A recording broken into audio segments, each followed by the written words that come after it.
안녕하십니까 오마이TV 시청자 여러분. 오마이뉴스 정치팀장 최경준입니다. 지금부터 100분간 생중계로 진행될 민주통합당 전당대회 최고위원 후보 초청토론회를 시작하겠습니다. 사망위기에 놓인 민주당. 그래서 뼛속까지 바꿔야 한다는 지적이 많습니다. 앞으로 2년간 민주당의 혁신을 주도할 새 지도부를 선출하는 전당대회가 열흘 앞으로 다가왔는데요. 지난 12일 예비경선을 거쳐서 모두 7명의 최고위원 후보가 본선에 올라왔습니다. 5월 4일 전당대회에서 4명의 최고위원을 선출하게 됩니다. 자, 그럼 오늘 토론회 진행 순서를 설명드리겠습니다. 우선 각 후보별로 모두 발언에 이어서 사회자 공통질문 2개에 대한 답변을 듣도록 하겠습니다. 그리고 토론회의 긴장감을 좀 높이기 위해서 후보자 주도권 질문 순서를 마련했습니다. 이후 다시 사회자 공통질문 1개를 드리고 마지막으로 후보자들의 마무리 발언을 듣도록 하겠습니다. 우선 후보자들을 소개해드리겠습니다. 보시기에 제일 왼쪽에 계시는 주경태 후보님. 안녕하세요. 그리고 윤호중 후보님. 네, 안녕하세요. 윤호중입니다. 그 옆에 안민석 후보님. 안녕하세요. 옆에 신경민 후보님이십니다. 네, 안녕하십니까. 신경민입니다. 그 옆에 양승조 후보님이십니다. 반갑습니다. 양승조입니다. 그 옆에 우원식 후보님이십니다. 네, 우원식입니다. 그리고 마지막으로 유성엽 후보님이십니다. 네, 반갑습니다. 유성엽입니다. 좌석 배치, 모두 발언, 그리고 사회자 공통질문 답변 및 주도권 토론 순서는 모두 사전 추첨에 따라서 결정됐다는 말씀을 드리겠습니다. 자, 우선 각 후보자들의 모두 발언을 들어야 하는데요. 모두 발언을 듣기 전에 토론회에 좀 흥미를 좀 더하기 위해서 제가 깜짝 퀴즈를 준비해봤습니다. 정답을 아시는 후보자들께서는 크게 자신의 이름을 외쳐주시고요. 맞추신 분께는 상품을 드려야 되잖아요. 그래서 모두 발언 시간을 30초간 더 드리도록 하겠습니다. 모두 2개의 질문을 준비해봤습니다. 질문 드리겠습니다. 강남 스타일에 이은 싸이의 신곡이 다시 전 세계를 흥분시키고 있습니다. 싸이가 새롭게 선보인 신곡의 제목은 젠틀맨입니다. 여기서 페이크였었는데 아무도 따라와 주지 않았습니다. 예, 문제입니다. 문제는 젠틀맨의 뮤직비디오에 나오는 여가수 이름은 뭘까요? 예, 조경태 의원님. 현아. 현아 들으셨습니다. 어려우신가요? 예, 신경민 의원님. 가인. 예, 맞추셨습니다. 예. 예, 다음 문제입니다. 두 번째 문제인데요. 박근혜 대통령이 창조경제의 모범 사례라고 언급을 해서 화제가 됐습니다. 젠틀맨에서 춘 싸이의 춤 이름은 무엇입니까? 조경태. 이 말씀을 먼저 이제 후보님 말씀을 먼저 했어요. 하셨어요. 윤호중 후보께서. 예, 시건방춤. 예, 맞습니다. 좀 원래 유성엽 후보님은 전혀 모르셨나요, 답을? 저는 전혀 몰랐습니다. 예, 알겠습니다. 예, 깜짝 퀴즈는 여기까지입니다. 그래서 우리 윤호중 후보님하고 신경민 후보님께는 모두 발언 시간 30초를 더 드리도록 하겠습니다. 자, 그럼 나머지 후보들께서는 모두 발언 시간이 1분입니다. 주제는 자유롭습니다. 추첨에 의해서 조경태 후보님께서 먼저 시작하시겠습니다. 안녕하십니까. 사랑하는 국민 여러분, 그리고 네티즌 여러분, 그리고 당원 동지 여러분, 반갑습니다. 저는 이번에 민주당 최고위원에 출마하게 된 기호 3번 조경태 후보입니다. 저 조경태는 부산에서 민주당을 18년간 해오면서 5번 민주당으로 출마를 했습니다. 5번 도전해서 15대, 16대 2번의 선거에서 낙선에 고배를 하셨습니다. 하지만 거기에 저 조경태 굴하지 않고 다시 일어서서 17대 국회의원 선거에서 제가 부산에서 유일하게 당선이 되었습니다.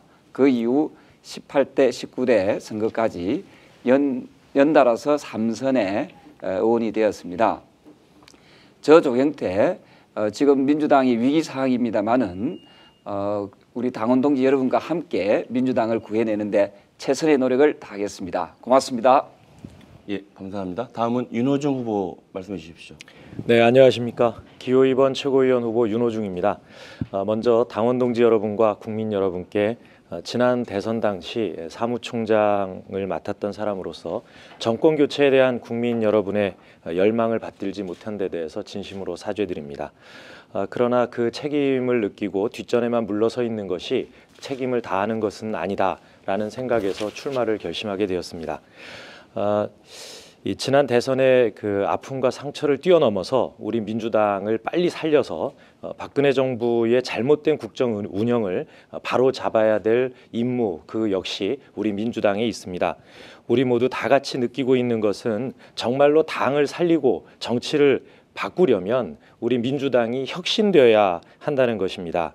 그러나 이 당의 혁신을 이야기해야 할 자리에 오히려 그 계파 이야기가 자꾸 침범에 들어오는 것 같아 안타깝습니다. 이제 누가 더 잘못했느냐라고 하는 그런 소모적인 논쟁보다 당을 올바로 바로 세우고 내일을 향한 전진을 할 수 있도록 하는데 일조하겠습니다. 열심히 하겠습니다. 감사합니다. 네, 고맙습니다. 다음은 안민석 후보 말씀해 주십시오.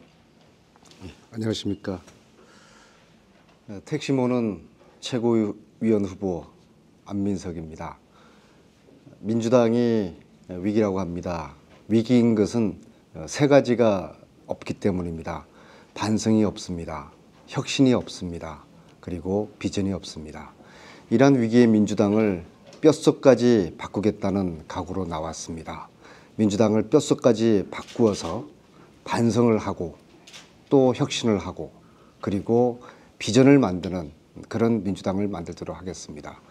저는 지금까지 지난 10년 동안 삼선오원을 하면서 특정 계파에 줄 서본 적이 단 한 번도 없습니다. 민주당 만악의 근원인 계파 해체, 계파 청산을 반드시 이루는 것이 저의 꿈이자 이번 최고위원회 출마하는 목표이기도 합니다. 많은 승원을 부탁드리겠습니다. 감사합니다. 네, 수고하셨습니다. 다음은 신경민 후보께서 말씀하시겠습니다. 네, 방금 소개받은 신경민입니다. 지금 전당대회 지역대의원 일정을 반 정도 마쳤습니다. 조금 넘었습니다. 그런데 현장 분위기 전국을 다녀보면 한마디로 열기가 없습니다. 후보들 소리 높이고 외치고 있지만 당원들 관심이 없고 국민과 언론도 주목을 하지 않습니다. 국민과 당원의 믿음이 없다면 정당은 모래성과 마찬가지죠. 당장 야당으로서 정권 견제를 해야 되고 그리고 중장기적으로 정당 쇄신이라는 아주 두려운 도전에 들어가야 하는데 좀 막막한 느낌이 있습니다. 지난 주말에 권은희 전 수서경찰서 수사과장이 엄청난 양심 선언을 했습니다. 국정원 대선 개입 수사를 축소 은폐하라는 경찰 수뇌부의 압력이 있었다고 얘기했죠. 국가기관인 국정원이 이렇게 선거에 직접 개입을 했고 경찰 수뇌부가 이것을 은폐하려고 했다면은 이건 워터게이트 사건 정도가 아닙니다. 워터게이트 사건이 100개, 200개 생긴 거하고 똑같습니다. 자, 이렇게 된다면 이제 검찰 수사가 기다리고 있지만 그리고 검찰 수사 결과에 따라서는 대선에 대해서 다시 생각해야 되는 상황이 발생할 수도 있는 그런 상황입니다. 지금 현재 국민이 국가를 위해서 목숨을 걸었는데 야당이 가만 있을 수 없습니다. 민주당이 계파 이런 데 묶여서 싸움할 때가 아니고요.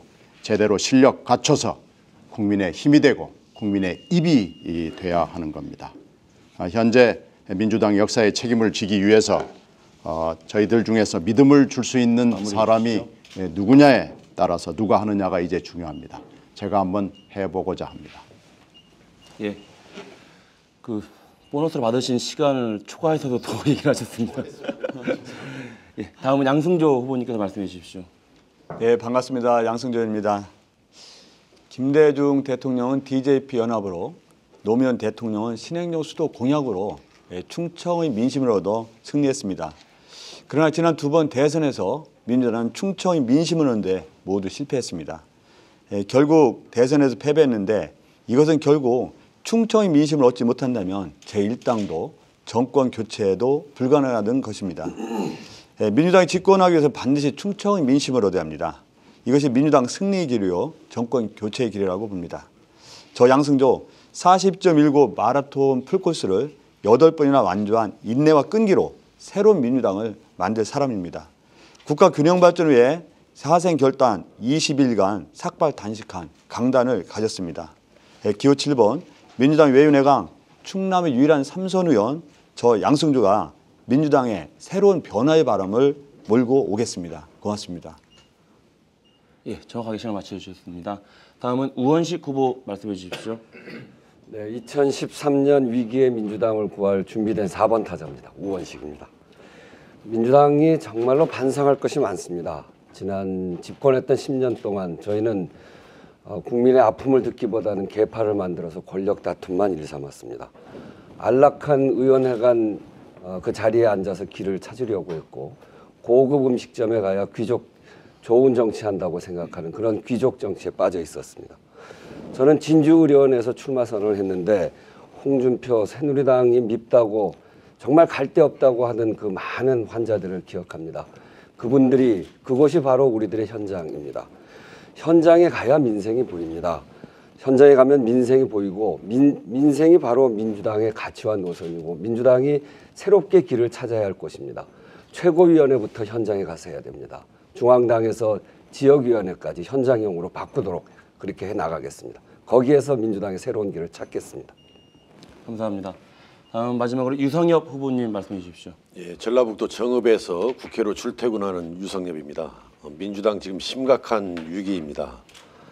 총선 대선 패배에 대해서 모두가 다 책임이 있다라고는 합니다만은 그래도 좀 책임이 더 큰 분들이 스스로 나서서 책임을 졌더라면은 당이 이 지경까지 왔겠는가 하는 생각이 듭니다. 참으로 안타까운 일이라고 생각합니다. 그래서 이번에 5.4 전대를 참 잘 치러야 한다 이렇게 생각합니다. 우선 새로운 인물로 확 바꿔야 합니다. 그 다음에 새로운 지도부에서는 최근 경선 과정에서 모든 후보들이 외치고 있습니다마는 당원에게 그 당권을 돌리겠다, 공천개혁을 하겠다, 계파 청산을 하겠다, 지구당을 부활해서 지구당을 강화시키겠다 이런 말들이 나옵니다마는 결국은 당을 민주화시키고 당을 지방화시키는 일이다 이렇게 생각합니다. 정읍시장을 거쳤고 무소속으로 호남에서 2번 당선된 그런 경험과 저력을 바탕으로 민주당을 위기에서 구하겠습니다. 감사합니다. 예, 수고하셨습니다. 모두 발언을 들어보니까 모두 그 대선 평가와 관련된 말씀들을 하셨는데요. 첫 번째 공통 질문이 바로 민주당 대선 평가 보고서와 관련된 질문입니다. 후보자들은 각각 1분 30초씩 답변하실 수 있습니다. 질문 드리겠습니다. 지난 18일 발표된 민주당 대선 평가 보고서를 둘러싸고 당내 논쟁이 격화되고 있습니다. 특정 지도부가 대선 때 선거운동에 적극적이지 않았다라는 그런 설문조사 내용이 누락돼서 그것이 또 저희 오마이뉴스 보도로 인해 논쟁이 더 커졌는데요. 대선 평가 보고서가 공정하게 대선을 평가하고 있다고 생각하십니까? 또 민주당 대선 패배의 가장 큰 책임은 어느 쪽에 있다고 생각하십니까? 순서에 따라서 윤호중 후보께서 답변 먼저 해주시겠습니다. 네. 방금 사회자께서 이제 특정 내용이 누락됐다 이렇게 말씀을 하셨습니다만 누락된 것이 아니라 들어가지 말아야 할 것이 들어간 것이 문제입니다. 지금까지 우리 당이 여러 차례 선거를 치르고 선거 평가를 해왔지만 무엇이 잘못되었는가 그리고 무엇을 고치면 이제 당이 다시 선거 승리로 나아갈 수 있는가라고 하는 그런 내용에 대한 평가를 주로 했지 특정인 어떤 사람을 지목해서 누구는 얼만큼 잘못했나 누구는 얼만큼 잘못했나 이런 것들을 다루는 것이 평가는 아니라고 생각합니다. 책임은 항상 누구에게나 있기 마련입니다만 책임을 느끼는 사람들은 그 책임에 대해서 그 책임을 어떻게 감당할 것인가라고 하는 것을 결정하게 됩니다. 경우에 따라서 이 정계를 은퇴하시거나 직위를 내놓는 분들도 계시고 아니면 더 큰 책임감으로 이 당을 제대로 만들기 위해서 더 헌신하는 분도 계신 겁니다. 그러한 선택을 이 당이 일방적으로 결정해서 강요하는 것은 지금까지 우리 민주당이 해왔던 일도 아니고 민주당의 전통과도 괴리되어 있는 것이다 이렇게 생각합니다. 얼마 전 나왔던 공화당의 대선 평가 보고 보고서는 바로 어떻게 하면 공화당이 다음 대선에 승리할 수 있는가 하는 그 길을 내놓고 있습니다. 우리도 그런 평가가 주목받아야 된다 이렇게 생각합니다. 네, 감사합니다. 다음은 안민석 후보님 답변해 주십시오. 대선 평가, 대선 패배에 관한 평가 보고서는 이제 두 가지 파트가 있을 텐데요. 하나는 왜 졌는가, 여기에 대한 정확한 그 진단, 그리고 앞으로 어떻게 할 것인가에 대한 처방, 진단과 처방 두 파트가 있을 텐데요. 기본적으로 잘 그 진단이 되었다고 생각합니다. 평가가 잘 되었다고 생각하는데요. 다만 앞으로 가제와 대안에 대한 처방이 좀 아쉬운 부분이 있다. 저는 그렇게 보고 있습니다. 그런데 평가서에서 책임이 더 크다고 지적된 분들이 이를 그대로 받아들이지 않고 업무론적인 시각에서 이 평가서를 보고 있음으로써 이 평가서의 의미 자체가 빛이 발했다. 그렇게 저는 생각을 합니다. 민주당에 조금이라도 애정을 가지고 있는 국민들이 이 평가 보고서에 대한 기대를 했었는데 평가에 대한 반발로 남은 조금의 미련마저도 국민들이 저버리지 않았나, 기대감을 사라지게 하지 않았나 그런 생각을 합니다. 대선 패배가 우리 모두의 책임이라는 것에 동의합니다. 저도 책임이 있고, 그러나 분명한 경중은 있을 것입니다. 그런데 더 중요한 자리에 있었고 그만큼 책임도 더 큰 분들이 먼저 나서서 모두의 책임이라고, 그리고 특정인에게 책임을 물을 수 없다고 하니까 국민들이 납득할 수가 없는 거 아니겠습니까? 네, 감사합니다. 다음은 신경민 후보님 답변하시겠습니다. 평가보고서 지적은 상당 부분 맞는 얘기가 많이 들어 있었습니다. 대부분 이 평가보고서라는 것은 사실 확인 작업에 기초를 해야 되는데요. 일단은 좀 미흡한 대목은 사실 확인 작업이 시간에 쫓겨서 미흡한 대목이 많이 있었고요. 사실과 진실을 좀 확인하기 어려운 대목은 그걸 그냥 그대로 내놓는 게 좋았는데 그 작업이 좀 게을리 됐고, 결정적인 문제는 이 여론조사를 통해서 대선 책임, 대선 패배 책임을 점수로 하고 그걸 순위로 매긴 게 좀 결정적으로 잘못됐습니다. 여론조사는 아무래도 팩트보다는, 사실보다는 이미지에 좌우된다는 함정이 있기 때문입니다.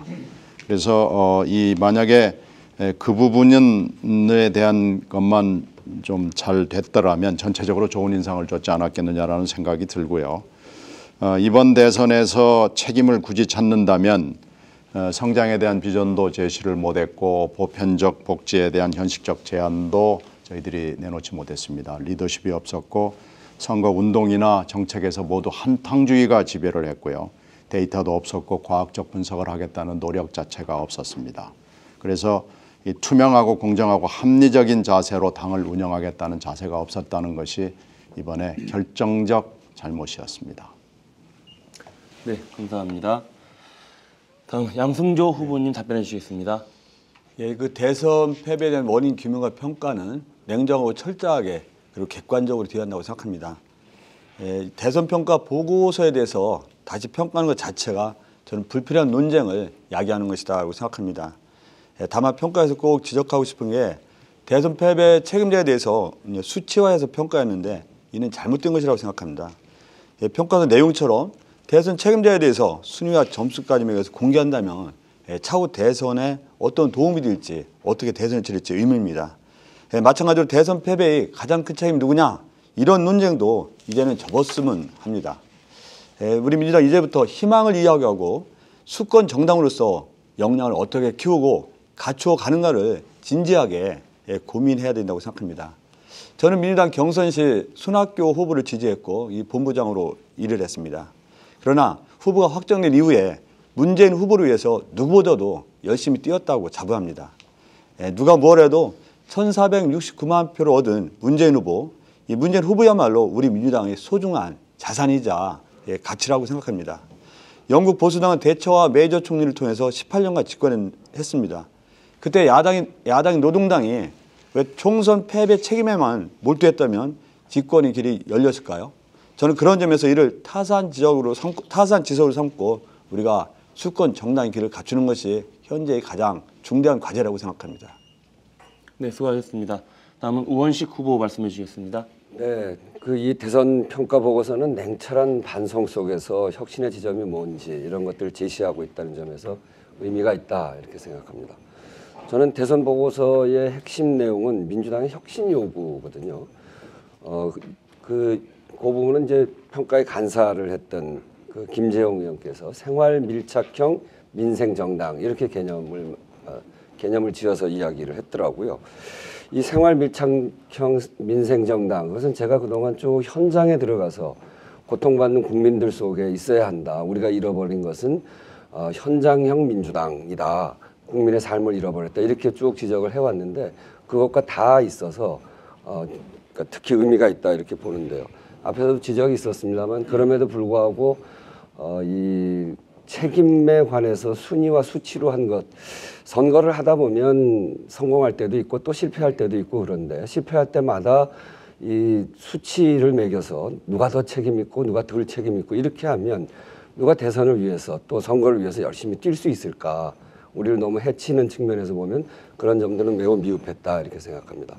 저는 특히 이번 선거에서 강조해야 될 거는 소득이 200만 원 이하 그리고 10년 전 노무현 찍었던 그때의 40대 여기에서 크게 패한 점 이것이 그동안 우리 귀족 야당 정치를 그동안 제대로 해오지 못했던 우리의 모습에 대한 평가가 제대로 있어야 됐다 이렇게 생각합니다. 네, 수고하셨습니다. 유상엽 후보님 말씀해 주십시오. 대선 패배에 대해서 누구 하나 스스로 나서서 내 책임이다 이렇게 책임을 지지 않고 있어서 안타까운 상황이 계속되고 있습니다만은 이번에는 대선 평가 보고서를 놓고 논란을 거듭하는 것 자체가 참으로 개탄스럽고 안타까운 일이다 이렇게 생각을 합니다. 대선 평가 보고서는 민주당 비상대책위원회에서 민주당을 재건축할 정도로 냉엄한 평가를 해달라 이렇게 요청해서 만들어진 것입니다. 그렇다면 당시 그 비대위는 어떠한 비판도 겸허하게 수용하겠다라는 그런 입장이었기 때문에 대선 평가 보고서가 이게 뭐 맞느냐 틀리느냐 적절하냐 부적절하냐 이걸 가지고 논란하는 것 자체가 참으로 한가하고 무책임한 일이다 저는 이렇게 생각합니다. 그리고 이제 대선 패배에 대해서 가장 큰 책임이 어느 쪽에 있느냐 이제 이런 질문이 있었는데요. 저는 작년에 총선에서 패배했기 때문에 대선 패배로 이어졌다라고 보는 측면이 있고 또 하나는 작년에 경선이 실패했다라고 봅니다. 밀실공천, 뭐 각본공천이라는 이야기가 나돌았죠. 이문박 담합으로.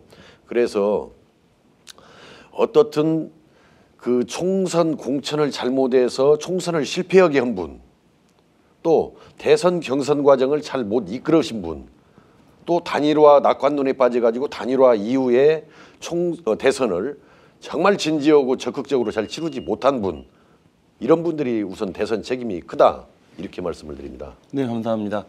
마지막으로 조경태 후보님 답변하시겠습니다. 예, 민주당 당사에 가면은 고 김대중 대통령님 그리고 고 노무현 대통령님의 그 사진이 걸려져 있습니다. 제가 그 사진을 항상 보면서 과연 민주당이 이 고 김대중 대통령님과 노무현 대통령님의 어떤 정치적 철학, 정치적 이념을 얼마만큼 실천하고 있는지에 대해서 상당히 궁금하다는 생각이 많이 들게 되었습니다.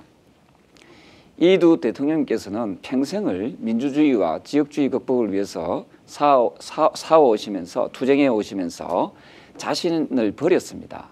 그러면서 국민들께 또 신뢰를 또 얻게 되었습니다만은 과연 우리 민주당의 지금 현 주소가 그 두 대통령님을 모실 수 있는 그런 자격이 있을까 하는 상당히 좀 비참한 생각이 듭니다. 대선에서 패배했으면은 그 패배에 대한 책임을 스스로들이 좀 지르려고 노력을 해야 되는데 지금 민주당에서는 니 탓 내 탓만 하고 있는 이런 안타까움이 있습니다. 이래 가지고는 또 어떻게 우리가 2017년에 정권을 다시 우리가 잡아올 수 있겠습니까? 저는 우리 민주당의 저를 비롯해서 정치를 하시는 분들께 간곡히 호소합니다. 이제 더 이상 니 탓 내 탓 하면서 책임 전가하는 식으로 하지 말고 우리 스스로가 책임을 지는 무한 책임을 지는 그런 자세가 필요하다는 생각을 합니다. 대선 평가서에 이미 그런 결과물에 대해서 내용이 잘 나와 있기 때문에 조금 더 겸허한 자세로 다가서길 바랍니다. 네, 후보님 감사합니다. 첫 번째 공통 질문에 대한 답변을 들어봤습니다. 두 번째 공통 질문 드리겠습니다. 역시 후보자들은 각각 1분 30초씩 답변하실 수 있습니다. 지금 밖에 비가 조금씩 내리고 있는데요. 내일 재보궐선거가 열립니다. 아무래도 서울 노원병 보궐선거에 관심이 많이 집중되고 있습니다. 만약 안철수 후보가 국회에 입성한다면 향후 야권 정계 개편은 어떤 방향으로 이루어질 것으로 보고 계십니까? 그리고 안철수 후보가 민주당에 입당해야 한다고 생각하십니까? 아니면 안 후보의 신당과 민주당이 합당해서 새로운 야당 형태가 만들어져야 한다고 생각하십니까? 답변은 안민석 후보부터 시작하시겠습니다. 안철수의 등장, 안철수 현상은 민주당의 책임입니다. 특히 이번에 호남 민심에서 직접 느낀 것은 안철수에 대한 기대는 안철수가 잘해서가 아니라 민주당에 대한 실망, 민주당에 대한 분노, 이것이 안철수 세력에게 기대를 거는 그런 정치 현상으로 저는 읽고 있습니다. 그러나 어쨌거나 안철수 후보가 내일 당선될 것이 기정사실되고 있는 마당에 안철수는 저희 민주당과 함께 박근혜 정부와 새누리당을 견제해야 될 협력과 연대의 대상이라고 생각이 됩니다. 안철수 후보가 신당을 창당하든 말든 민주당 중심으로 민주당이 강하게 뼛속까지 바뀌는 그런 새로운 민주당의 모습이 필요합니다. 계파 해체, 세대 교체 반드시 이뤄내고 비전을 만드는 민주당이 되어야 할 것입니다. 이렇게 강한 민주당과 안철수가 함께 합치는 그런 그 연대만이 시너지 효과를 낼 수가 있을 것입니다. 안철수를 깎아내리기 급급한 옹졸함을 보여서도 안 되겠지만 자기 반성과 당 쇄신 없이 안철수 후보에게 기대려는 그런 모습도 경계해야 된다고 생각합니다.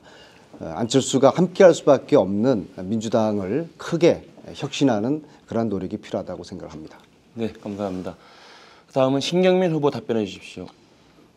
네, 내일 안 후보가 승리를 해서 국회에 당장 입성을 하게 된다면 대선 후보 그리고 대선 승리 시스템을 놓고 아마 경쟁에 들어갈 겁니다. 그 사이에 야권이라는 시장은 민주당이 독과점 체제에 안주해 왔기 때문에 오늘날 이렇게 된 것은 뭐 다 아실 거고요. 이제 강력한 대체제가 등장해야 하고 할 수 있는 그런 정치적 또 기술적 문화적 지금 기반이 갖춰진 거죠. 그러니까 이제 민주당이라는 이 상품 가치가 심판대에 올라섰고 이제 정말로 말로만 해서는 안 됩니다. 이제 정말로 말로 해서는 국민들이 더 이상 속지 않을 거고요. 세상을 단번에 바꾸는 정도령 그리고 큰바위 얼굴 이런 근본적인 갈증이 국민에게 있죠. 그 현상이 안 후보에게 투영된 것 다 알지만 그러나 우리가 인간 사회를 살아보면 정도령은 없습니다. 물론 안도령이 될지 안 될지는 모르지만 안도령도 그렇게 쉽지 않습니다. 세상은 끊임없이 싸우고 고민해야 하거든요. 그래서 골목 정치와 지역 정치와 중앙 정치를 바꾸는 민주당의 혁신 속에서 안철수 후보와의 관계를 어떻게 설정하느냐에 앞으로 정치에 해답이 있다고 생각합니다. 민주당의 역사적 가치가 적지 않기 때문에 공정한 경쟁을 통해서 새로운 야권 시장을 만들길 바랍니다. 네, 감사합니다. 양승조 후보님 답변해 주십시오. 예. 내일 재보궐선거를 치르기도 전에 그 안철수 후보의 국회 입성을 전제로 해서 정계 개편을 논의하는 것 자체가 좀 이른 논의가 아닌가 생각합니다. 저는 그 안철수 후보의 국회 입성이 된다 하더라도 정계 개편의 상수는 아니라고 생각합니다. 민주당 이번 전당대회를 변화와 혁신의 전당대회를 치르고 전당대회 후고 국민으로부터 안철수 후보를 능가하는 신뢰를 얻고 2014년 지방선거 승리, 나아가 총선 승리, 수권 정당의 길을 제시하고 믿음을 준다면 정계 개편은 없을 것이다. 이런 생각이 듭니다. 덧붙여서 안철수 신당이 반드시 생긴다고도 보지 않습니다. 달리 말씀드리면 민주당이 잘하고 국민들로부터 신뢰를 얻으면 또 나아가서 집권 능력을 보여준다면 우리가 안철수 신당은 생기지 어렵지 않을까 이런 생각이 듭니다. 다만 안철수 신당이 생긴다면 1차적으로 존중하고 또 협조해야 된다고 생각합니다. 올바른 정치 실현을 위한 신뢰의 경쟁, 민생 살리기 경쟁, 참된 민주주의 실현 경쟁, 남북 간의 평화 정책 경쟁을 해야 된다고 저는 생각합니다. 궁극적으로 만약에 안철수 신당이 생긴다 하더라도 민주당이 대화 협조의 상대이고 궁극적으로 껴안고 함께 가야 할 상대가 안철수 신당이다. 저는 이런 생각이 듭니다. 네, 수고하셨습니다. 다음은 우원식 후보 답변하시겠습니다. 네, 안철수 후보는 안철수 현상이 만든 그런 분인데요. 역시 우리 정치의 소중한 자산인 것은 분명합니다. 다음 대선으로 보면 유력한 후보 중에 한 분인 것도 분명하고요. 그런데 지금 안철수 후보 본인이 신당을 이야기하지 않는데 여기서 이렇게 신당 이야기하는 건 적절치 않은 이야기인 것 같고, 안철수 후보가 노원병에서 출마하는데 제가 노원을구입니다. 그래서 요즘 이제 선거 진행되는 것도 자세히 알고 있는데 저는 국회로 들어왔으면 좋겠어요. 저는 지금부터 10월까지가 양쪽이 어쩌면 야권에서 경쟁하는 시기라고 볼 수 있습니다. 저희는 5.4 전대를 통해서 새로운 지도부를 구성하고 정말 강한 민주당, 그리고 국민의 고통 속으로 가는 현장 민주당 이렇게 만들어서 국민들에게 선을 보일 거고, 그리고 다시 민주당을 검증받아 갈 테고요. 안철수 후보는 국회에 들어와서 그 문재인 후보가 도우면 떨어진다는 5%, 그 5% 때문에 정치적 태도에 애매모호함이 있거든요. 국회에 들어와서 검증받아야 합니다. 야권의 유력한 대권 주자로서 야권을 대표할 수 있는지에 대한 검증을 받는 그런 과정을 이번 10월까지 재보선 시기까지 거치고 나면 국민들 판단 속에서 야권 안에서 누가 주도권을 줄 수 있을 것인가 이런 경쟁하는 시기를 거칠 텐데, 저희는 새로운 지도부가 민주당을 중심으로 확실히 해낼 수 있다 이런 자신이 있습니다. 네, 감사합니다. 유성엽 후보 답변해 주십시오. 안철수 신당이 만들어질 것인가, 또 만들어진다라고 했을 때 또 유력이 있을 것인가, 이 문제는 전적으로 민주당 학위에 달려있다 이렇게 생각을 합니다. 민주당이 제대로 쇄신하고 변화를 해나간다면 앞에서도 말씀드린 대로 민주당이 지도부 독재 체제를 벗어나서 제대로 민주화가 이루어지고, 또 중앙당 과도 체제에서 벗어나서 제대로 지방으로 이렇게 무게중심을 이동시킨다면은 아마 민주당이 살아날 것입니다. 또 민주당이 살아난다면은 안철수의 어떤 바람은 어떤 찻잔 속의 태풍에 그치지 않을까 이렇게 생각을 하는데, 그러나 이제 민주당이 제대로 쇄신하고 변화하지를 못하고 지금과 같은 그런 지리멸렬한 모습을 계속 가져간다라면은 현재 여론조사에서 지금 안철수 신당이 만약에 뜨게 되면은 한 20%, 25% 정도가 예상이 되고, 민주당의 경우에는 한 10% 정도로 지금 여론조사 결과가 나오고 있단 말이죠. 그래서 우리 민주당이 제대로 쇄신 변화하지 못한다면은 뭐 정계 개편이고 뭐고 없이 제가 볼 때는 민주당이 안철수 신당으로 빨려 들어가는 아주 최악의 상황도 예상해 볼 수 있다. 그래서 무엇보다도 뭐 안철수 문제는 안철수 그분께서 알아서 하실 일이고, 민주당은 민주당을 제대로 변화시키고 쇄신시키는데 주력을 해야 한다 이렇게 생각을 합니다. 네, 감사합니다. 조경태 후보 답변해 주십시오. 네, 제일 좋은 시나리오는 안철수 후보가 민주당으로 들어오시는 것이 가장 좋은 시나리오고요. 그러지 않다면은 결국은 3당 체계에서 치열한 경쟁을 할 수밖에 없다라는 생각을 합니다. 그동안에 우리 민주당은 옥토를 항무지로 만들어 버렸습니다. 저 조경태는 정치를 어려운 지역에서 부산에서 해오면서 농부가 밭을 탓하지 않는다는 그런 말씀에 대해서 항상 귀 기울이고 실천하려고 노력했습니다. 지금 민주당은 항무지로 지금 바뀌어져 있습니다. 이 항무지를 잘 개간을 해서 다시 옥토로 바꿔야 되는 책임이 있다고 생각합니다. 우리 당 스스로가 스스로 일어설 수 있는 그런 강한 자신감이 있어야 된다고 보고 있습니다. 현재 민주당은 상당히 위기 상황에 빠져 있습니다만은 이 위기 상황을 잘 극복하기 위해서는 끊임없는 개혁과 자기 반성 그리고 쇄신, 혁신이 필요하다. 이것은 누구나 다 알고 있는 이야기입니다. 문제는 실천이 가장 중요하다고 생각합니다. 누가 더 땀을 흘려서 누가 더 많은 그 밭을 잘 일구어내느냐 하는데 저는 더욱 노력을 해야 된다고 생각하고 있고요. 우리 민주당이 더 낮은 자세로, 더 겸허한 자세로 국민들께 다가선다면은 안철수 후보님도 우리 민주당과 함께 하실 수 있다라고 보고 있습니다. 네, 수고하셨습니다. 다음은 윤호중 후보 답변해 주십시오. 네, 먼저 지난 대선 당시에 문재인 후보와 함께 새정치 공동선언을 함께 했던 안철수 후보가 내일 보궐선거를 통해서 국회에 들어온다는 것은 우리 정치에 좀 더 많은 도움이 보탬이 되지 않을까 이렇게 생각합니다. 입성하시길 바라겠습니다. 그런데 이제 안철수 후보께서 국회에 입성을 하게 된다면 그것은 지금까지 안철수와는 다른 이제 모습을 국민들이 보게 되는 건데요. 그러니까 선출직 공직자로서 국회의원 안철수를 보게 될 것이고, 또 하나는 현실 정치인으로서 그것은 어떤 한 세력의 수장으로서의 안철수를 보게 되시지 않을까 싶습니다.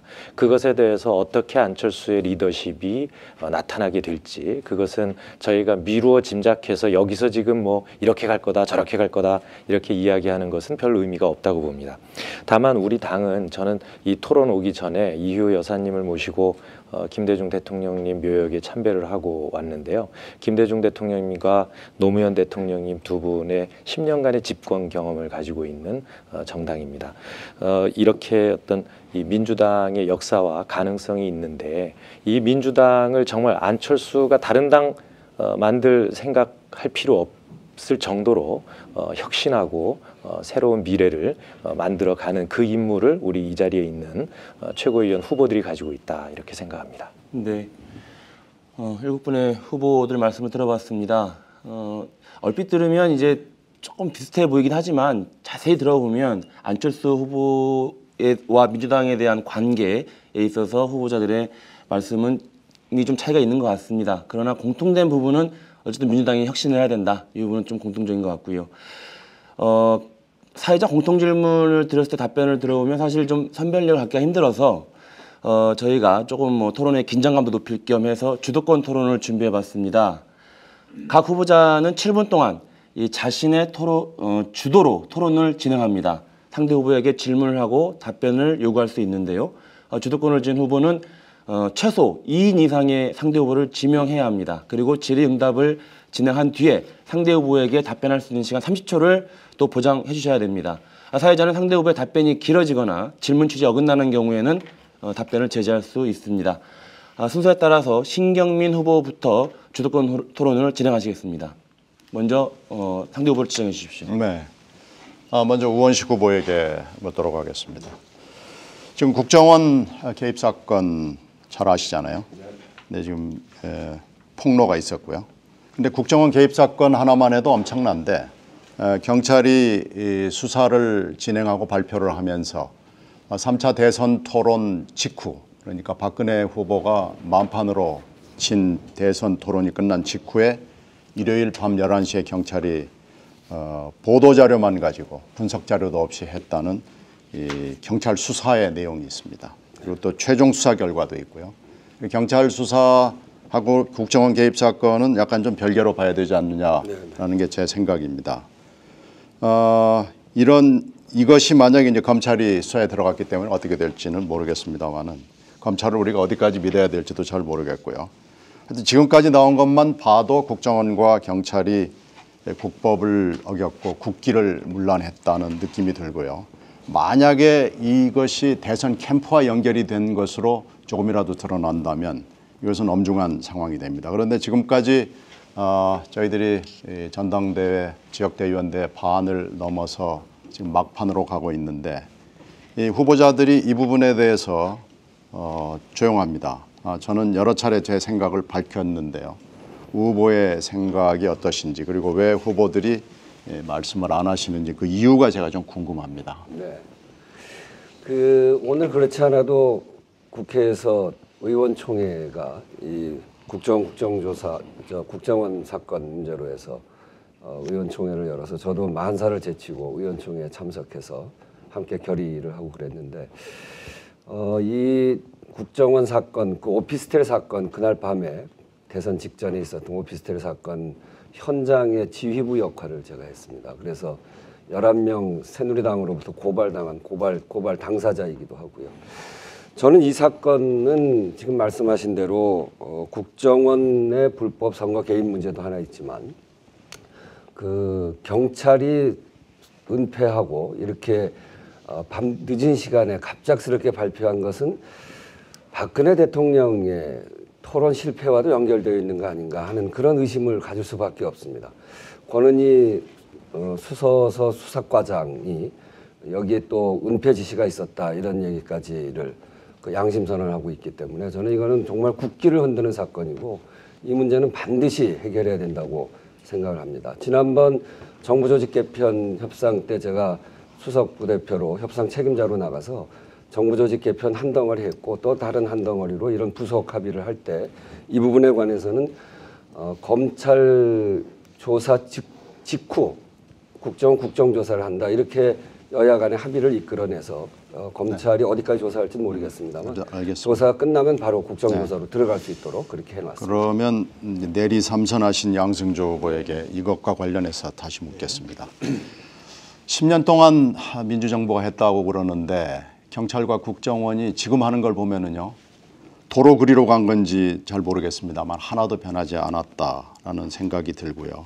새누리당은 벌써부터 이 사건에 대해서 물타기 시도를 하고 있지 않습니까? 또 경찰청장이란 사람은 권 과장에 대해서 감찰을 하겠다고 지금 위협과 협박을 하고 있고요. 지금 재수사는 분명히 필요하고 검찰 차원의 수사 기다리고는 있지만 얼마나 기대할 수 있을지 모르겠는데요. 내리 삼선 하셨으니까 이거 도대체 왜 이렇게 경찰 국정원이 하나도 변하지 않았고 앞으로 국회가 어떻게 해야 된다고 보십니까?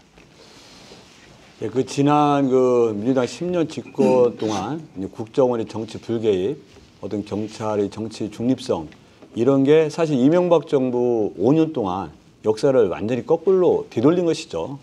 우리 그 우원식 의원도 말씀하셨지만 국정원의 불법 선거 개입 문제, 경찰의 수사 은폐 문제 이거야말로 국헌 물란행위다 이런 말씀을 드리고요. 우리 그 민주당에서 오늘 의총에서 결의했지만서도 이 국정원장 당장 구속해야 됩니다. 또 책임있는 경찰청 책임자 당장 구속해야 됩니다. 또한 우리 권은희 그 경감 정말 용감한 아주 그 양심적인 그 선언을 했는데 이 국민이 보호해줘야 된다고 생각하고 우리 민주당 눈을 부릅뜨고 이런 국정원, 경찰청 이런 정치적 중립성에 대해서 반드시 우리가 엄중히 촉구하고 함께 책임을 물어야 된다 그런 생각을 갖고 있습니다. 네, 똑같은 질문을 우리 타선이신 안민석 후보에게도 하고 싶은데요. 왜 이렇게 됐습니까? 그리고 왜 지금 이 정도 되면은 전당대회 판도 좀 바꿔야 되는 거 아닌가라는 생각이 들고요. 이게 좀 보통 사건이 아니지 않습니까? 만약에 이렇게 되면 후보에게 높은 단위의 법적 책임, 정치적 책임을 물을 수밖에 없는 상황이 올 수도 있는 지금 상황인데 우리 전당대회가 이렇게 가서 되는 건지 이 다선 의원으로서 어떻게 보시고 왜 후보들은 조용합니까?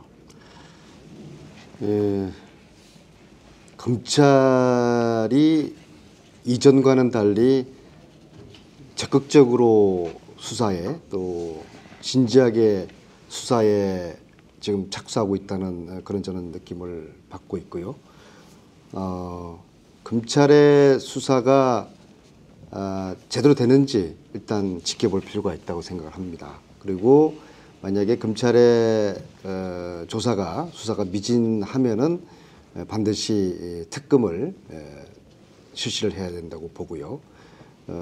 국정원은 지금 그 수사에 적극적으로 이제 협조를 해야 되는데 국정원이 지금 그렇지 못하고 있는 것이 참으로 유감이고요.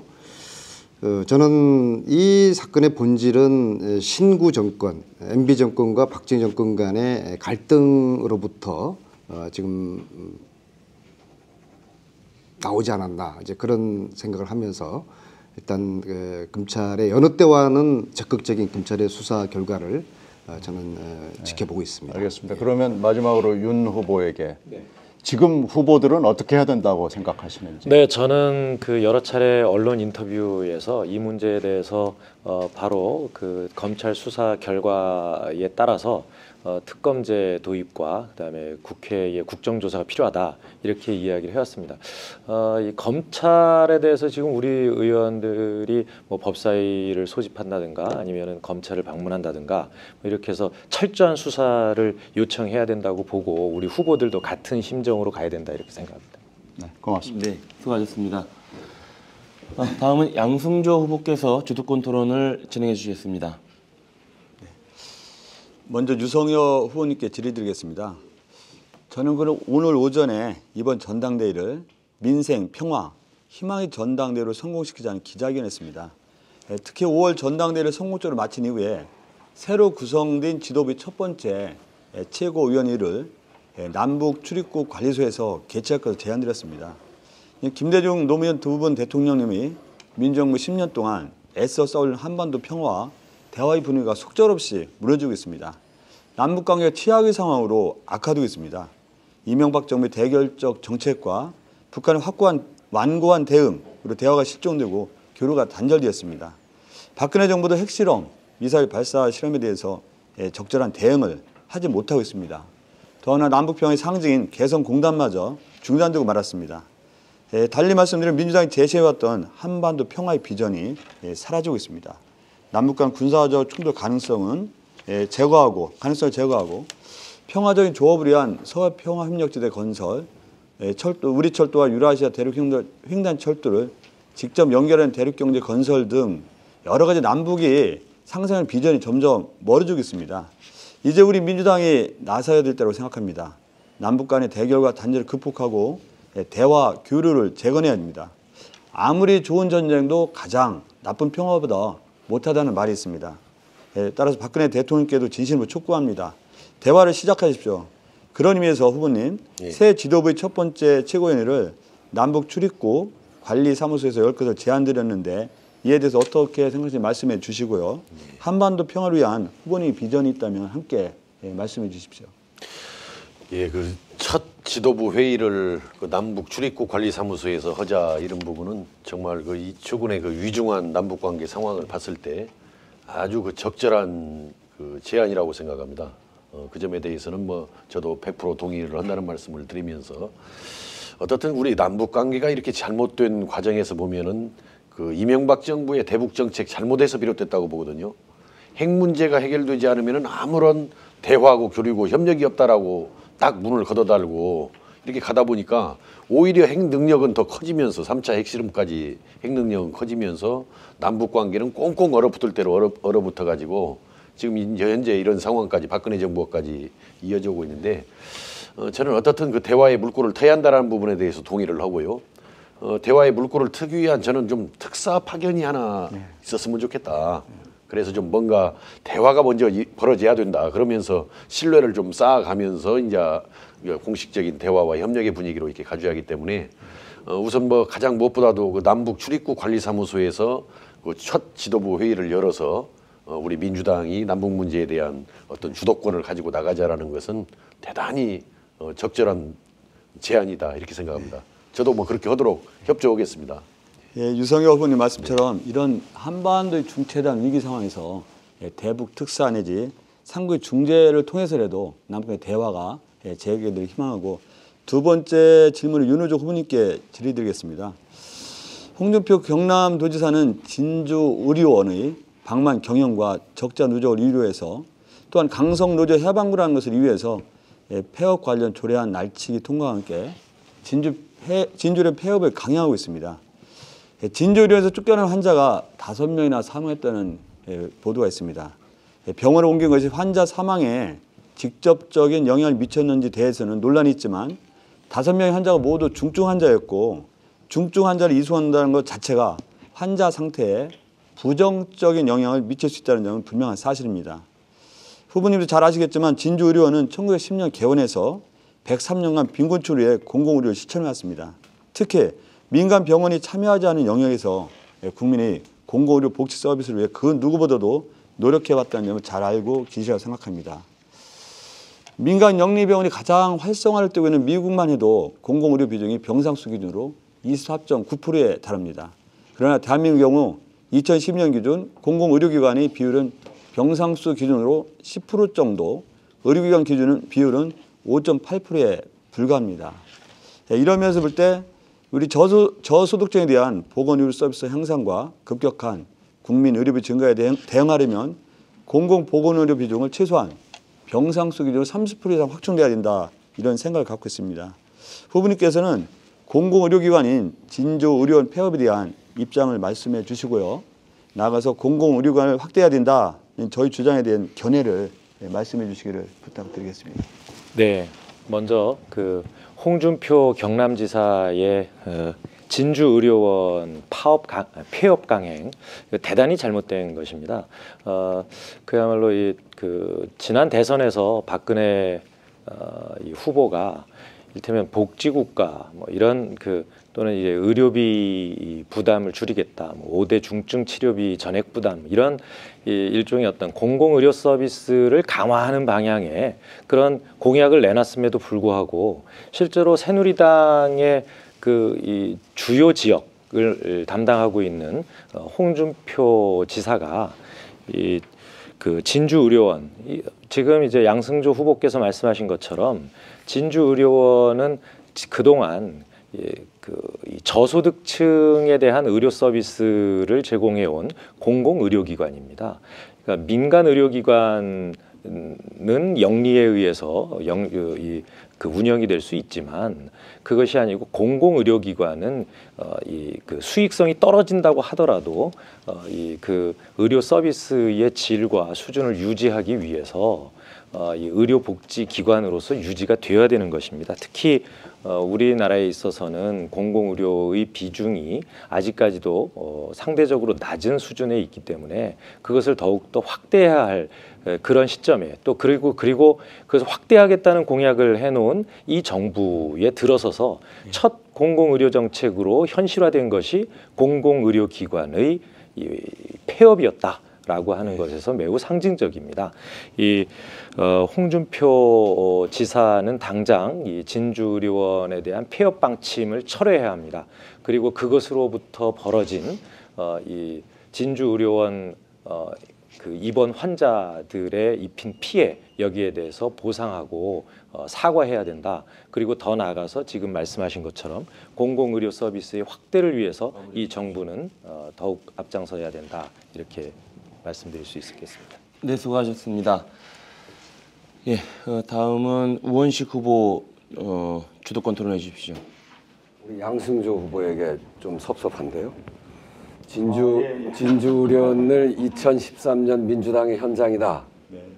그곳에서 정말 눈물 짓고 있는 환자들, 정말 갈 곳이 없고 홍준표 밉고 새누리당 밉다고 저한테 하소연하던 그 환자들, 그런 고통받는 국민들이 있는 현장이 우리 민주당의 현장이 돼야 된다, 이렇게 주장을 하면서 제가 거기에서 출마 선언까지 했는데 저한테 좀 물어봐 주시지.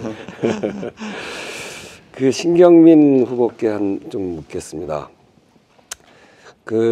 지금 이제 현재 대표 최고위원 후보들 가운데서 지난 김한길 대표께서 총선 패배 직후에 TV 토론에서 총선 패배의 원인 중에 당내 좌클릭 때문이다, 그게 크다, 이렇게 그런 평가에 동의한다, 이렇게 얘기하셨거든요. 근데 이제 저는 민주당이 국민의 신뢰를 얻지 못한 이유가 급진적 어떤 좌클릭 정책 노선이라는 것에 대해서 동의하지 않습니다. 보편적 복지, 경제 민주화, FTA 재검토, 뭐 이런 것인데, 이거는 지금 새누리당도 피해갈 수 없는 시대 정신이라고 저는 생각하는데요. 그래서 오히려 좌클릭 때문이 아니라 민주당의 잦은 말바꾸기 또는 일관성 없는 정책 노선, 이런 것들이 국민으로부터 신뢰를 받지 못하게 했던 가장 주요한 요인이 아닌가, 이렇게 생각하는데, 최근에 정강정책 개정과 관련해서 이런 문제들이 다시 논의되고 있어서 그것에 관해서 신경민 후보의 입장은 어떠신지 좀 듣고 싶습니다. 네, 근본적으로 우 후보의 생각에 일단 공감을 합니다. 동감하고요. 제가 당력은 좀 짧습니다만은 대변인으로 들어와서 깜짝 놀란 것 중에 하나가 당이 신문에 또 방송에 헤드라인을 보고 왔다 갔다 하는 거였습니다.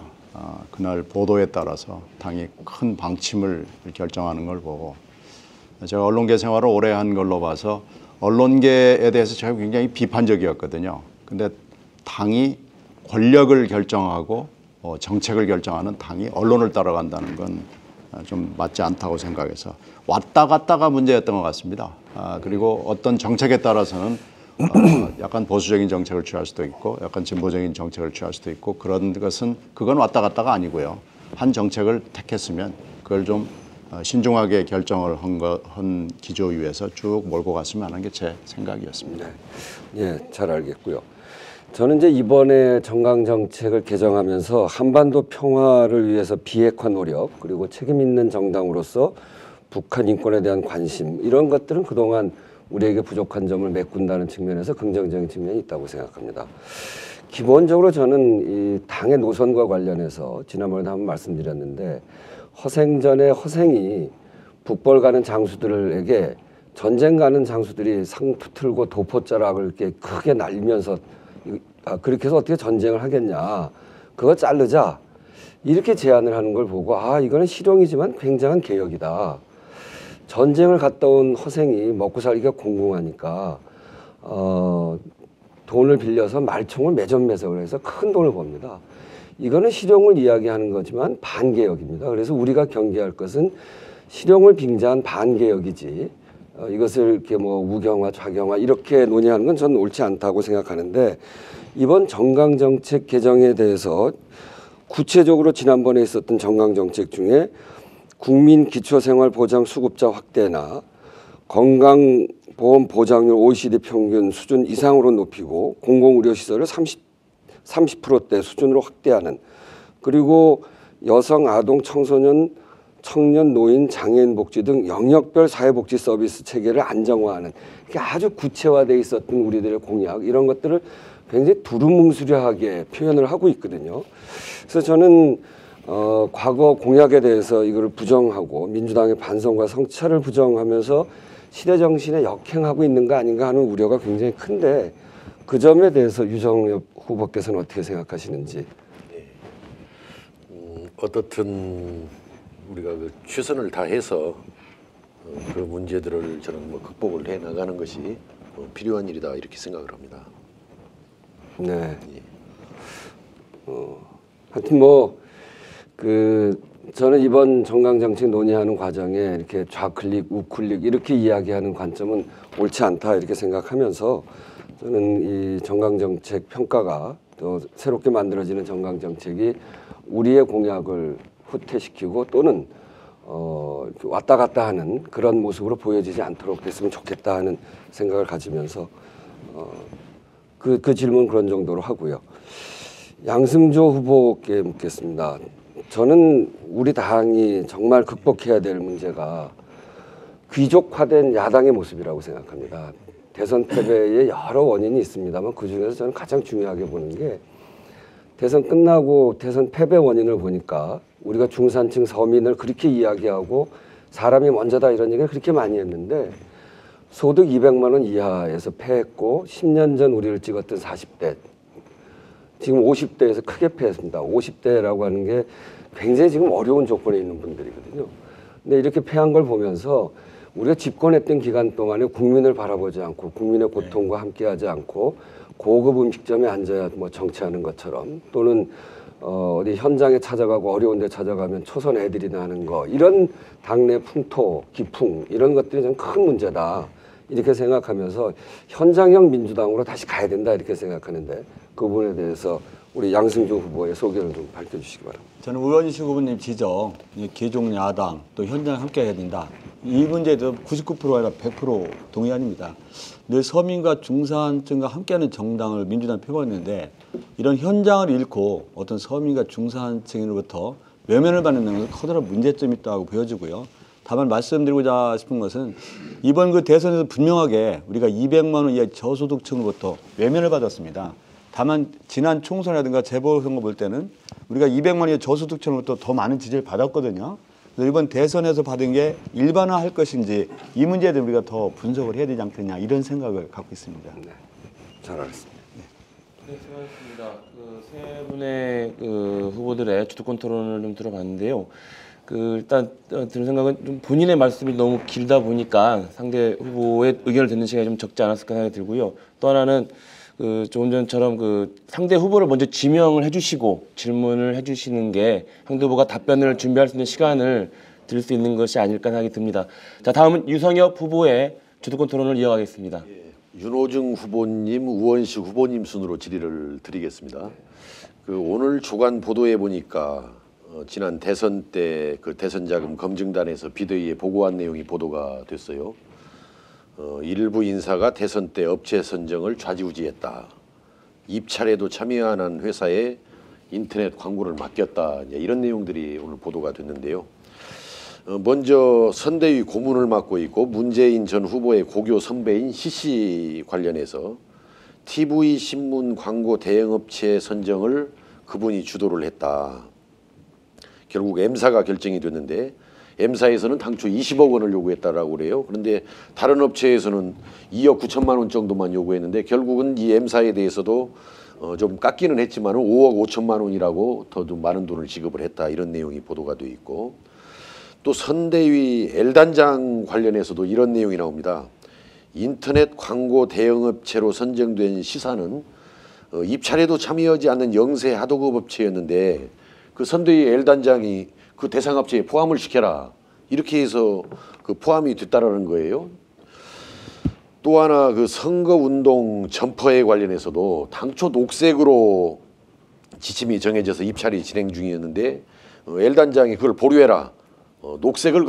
노란색을 검토해봐라 지시하면서 결국은 노란색으로 색상이 바뀌면서 이 점퍼 지급도 지연이 되는 일이 발생했다.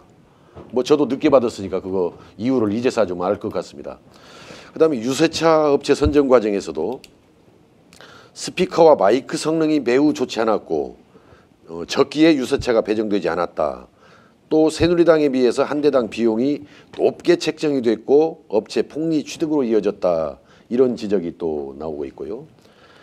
인쇄업체 선정 과정에서도 윤전기가 없는 업체 2곳이 전체 물량의 70%가량을 수주를 받아서 특혜를 입었다. 이런 보도가 나왔는데 윤호중 후보님께서는 당시 사무총장이셨죠? 네네, 그렇습니다. 사무총장은 여기에 개입할 수가 있었습니까? 없었습니까? 그 당시에는? 네, 개입할 수 없었습니다. 아, 그렇군요. 예, 그것은 이제 선대위원회에서 예. 관장을 했기 때문에 전혀 그 업무는 거기서 하고 그다음에 그것을 집행할 때에도 이제 회계 책임자를 전부 다 넘겨드렸기 때문에 그러니까 이 선거 기간 동안에는 사무총장은 그 권한을 권한 행사를 못했습니다. 선대위에다 넘겨서 하기 때문에 네네. 우리 윤호중 후보님은 직접 모르는 사안이다. 네네. 이렇게 말씀을 드리겠네요. 예. 그러면 모르는 사안이긴 하지만 그런 부분이 만약에 이게 사실이라면은 이런 부분에 대해서는 어떻게 생각합니까? 당의 살림을 책임졌던 입장에서 가능한 일입니까? 이런 부분들이? 이런 부분들이 항상 선거가 끝나고 나면 이런저런 지적들을 받습니다. 근데 합당한 이유가 있어서 이렇게 된 경우도 있고요.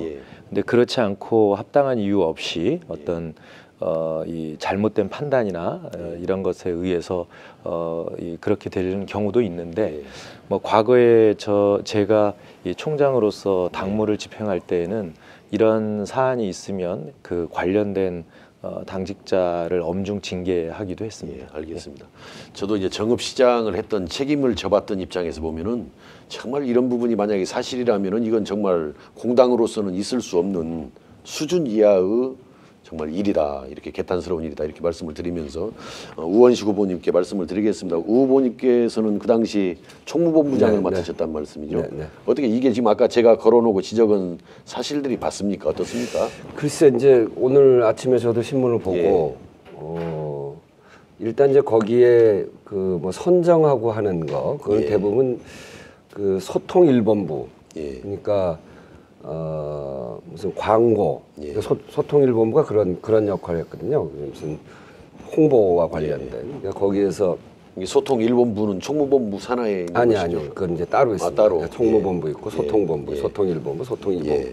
그래서 이제 그 직제가 그러니까 그 역할이 그렇게 나눠져 있기 때문에 거기에서 나오는 CC나 LC가 누군지 저는 일단은 잘 모릅니다. 근데 그 중에 하나 이 예. 전버 관련해서는 예. 제가 그때 당직자 한 사람을 직위해제 시켰거든요. 예. 왜 그랬냐면 녹색 저 기사를 보니까 녹색으로 정해졌다고 그랬는데 녹색으로 정해지질 않았었습니다. 그런데 그 당직자 한 사람이 아무하고 상의도 하지 않고 녹색으로 수주를 했어요. 그리고 디자인도 한 번도 검토하지 않고. 근데 그게 개성공단에 가서 만들어지고 있더라고요. 그래서 이게 어떻게 된 거냐? 그러니까 소통본부에서 난리가 나가지고. 알겠습니다. 그러면은 아니 제가 질문하셨으니까 예. 조금만 답변. 소통본부에서 난리가 나서 그걸 확인해 보니까 그 당직자가 임의로 그렇게 했더라고요. 그렇게 해서 그게 확인이 돼서 제가 이제 인사권을 갖고 있었으니까 그분에 대해서는 선대위 직위를 해직을 해촉을 시켰고, 그리고 나중에 노란 옷으로 바꾸는 과정은 여러 가지 샘플을 갖고 와서 선대위원장 회의에서 노란 옷으로 샘플을 하나 정했습니다. 그래서 그 사실관계가 좀 많이 다르더라고요. 그래요, 알겠습니다. 그렇다면은 아까 뭐 인터넷 광고라든지 TV 신문 광고 대응업체는 아까 소통본부 소관이라고 하더라도 그 선거운동원 점퍼 문제, 유세차 문제, 그다음에 인쇄업체 문제는 우리 총무본부 소관이었죠, 그 당시. 그러니까 점퍼는 이제 저 소통본부고요. 아, 점퍼도. 유세차. 그러면은 총무본부 소관은 뭡니까 그 중에서? 지금 아까 제가 그러니까 이제 거론했던 그렇게 해서 인쇄는 이제 총무본부 소관이었어요. 인쇄. 인쇄 업체를 선정하는 예. 거. 근데 그거는 거기서 지적된 거는 윤전기를 안 가진 업체가 뭐 70%를 해서 예. 특혜를 줬다고 그러는데 제가 지금 오기 전에 확인해 보니까 다 윤전기를 갖고 있었다고 그래요. 그리고 그 유세차 선정은 소통본부에서 했는데 그게 조금 늦어졌습니다. 근데 왜 늦어졌냐면 그거는 후보 단일화 문제 때문에 그 이게 반값 선거운동 그 이야기 하느라고. 근데 그래 이제 좀 늦어져서 이제 그렇다는 부분은 이어지만은 유세차 같은 것은 얼마든지 그 지역 현장에서 만들 수도 있었는데 서울에서 어떻게 일괄 계약을 해가지고 유세차를 배정하다 보니까 그 지리도 모르는 기사가 딸려고 와가지고 오히려 그 기사를 안내해주는 또 사람이 또 붙어 있고. 그래서 저는 뭐 유세 차량이라든지 그런 현수막이라든지 이런 문제들은 그 지역에다가 좀 일정 기준이라든가 제약을 두어가지고 딱 맡겨야 할 일인데 모든 것을 중앙에서 계약을 하고 중앙에서 만들어가지고 보급을 하다 보니까 아주 지역도 실정도 가만히 안 된 부분도 있고 또 이렇게 좀 문제가 생기는 부분들이 생겼다 이렇게 지적을 합니다. 예. 네, 수고하셨습니다. 자, 이제 주도권 토론 조경태 후보께서 이어가시겠습니다. 네, 먼저 안민석 후보님께 질의를 드리겠습니다. 지금 그 안철수 후보에 대해서도 앞서 토론이 있었습니다만은 지금 안철수 후보가 우리나라의 그 새 정치의 아이콘으로 지금 자리매김을 해버렸습니다. 그랬을 때 우리 안 후보께서는 어떤 그 새 정치에 대한 어떤 정의를 좀 이렇게 내려주실 수 있을지, 그리고 민주당에서는 새 정치를 위해서 국민이 어떤 원하는 그런 새 정치를 위해서 어떤 식의 어떤 그 개혁이나 쇄신이 필요한지에 대해서 본인의 소견을 한 1분 내로 좀 말씀 주시면 고맙겠습니다. 제가 이번 최고위원 출마하면서 개파 청산을 이제 이야기를 꾸준히 하고 있습니다. 만약에 그는 이 민주당이 개파 정치를 뿌리 뽑지 못하면 서로에게 발목 잡고 총구를 겨누면서 한 발자국도 나가지 못한다고 생각합니다. 개파 정치를 청산한 후에 당의 비전을 만들어야 됩니다. 사실은 당의 비전은 이미 2009년 10년에 뉴 민주당 플랜이라고 해서 아주 좋은 내용들이 다 담겨져 있습니다. 이것만 조금만 더 보완하면은 지금 2013년에 얼마든지 활용할 수 있는 당의 비전이 된다고 생각을 하고요. 그러나 이것들이 왜 실천하지 못하고 한 획도 실천하지 못했습니다. 서로들 내부에서 집안 싸움하고 서로를 향해 총질하다 보니까 당의 비전을 실천하는 일을 전혀 못했던 것입니다. 네, 그래서 고맙습니다. 개파 청산이 민주당 새 정치의 출발점이라고 저는 믿습니다. 네, 아이고 시간을 더 많이 드려야 되는데 하여튼 그 어떤 소신에 대해서는 제가 또 믿습니다. 다음은 가까이의 또 이웃 사촌인데 우리 저 윤호중 후보님께 윤호중 후보님은 그동안 오랫동안 당에서 또 중요한 직책을 맡으셔서 훌륭히 업무를 잘 수행해 오셨는데 그 여러분들이 지금 오늘 그 남북 관계에 대해서 많은 질문들도 하고 또 답변도 하십니다만은 윤호중 후보님이 이 바라는 남북 관계는 어떤 식으로 방향을 가야 될지에 대해서 40초 드리겠습니다. 40초 동안 정해 주십시오. 네, 지금 현재 남북 관계 대단히 어려워져 있죠. 이 북한의 핵 개발 현실화되면서 북미 관계가 얼어붙었습니다. 남북 관계가 같이 이제 얼어붙고 오히려 이 새 정부 들어서서 좀 더 이 변화를 모색했어야 되는데 그렇지 못하고 있습니다. 저희가 햇볕 정책에 이어서 평화 번영 정책으로 개성공단을 만들고 또 그것을 더욱 확대해 나가는 그런 정책을 계획하다가 중단이 되었는데요. 다시 시작돼야 된다고 생각합니다. 그리고 박근혜 정부의 한반도 신뢰 프로세스, 이것은 기본적으로 이 수도꼭지를 틀어놓고 그 다음에 신뢰가 떨어질 때는 수도꼭지의 노즐을 조정하는 그런 정책입니다. 그런데 수도꼭지를 막아놓고 무슨 신뢰를 이야기한다는 겁니까? 지금 같은 시기에 북미 관계에 직접 대화가 어려운 그런 상황에 오히려 같은 민족으로서의 남북 대화가 더욱더 절실한 때다, 이렇게 생각을 하고요. 박근혜 정부가 더 적극적으로 나가야 되고, 만약에 박근혜 정부가 그렇게 못한다면 우리 민주당이라도 해야 됩니다. 네, 고맙습니다. 네. 그 다음에 우리 신경민 후보님께 조금 더 비교적 좀 더 쉬운 질문을 하나 드리겠습니다. 고맙습니다. 신경민 후보님께서는 고향이 전주시죠? 네, 그렇습니다. 전주에서 태어나셔 전주의 수재신데 이제 대학부터 이제 서울에서 쭉 생활을 해오셨는데, 서울에 저도 이제 저는 부산이 지역구다 보니까 서울에 와서 보면은 지방이 보이거든요.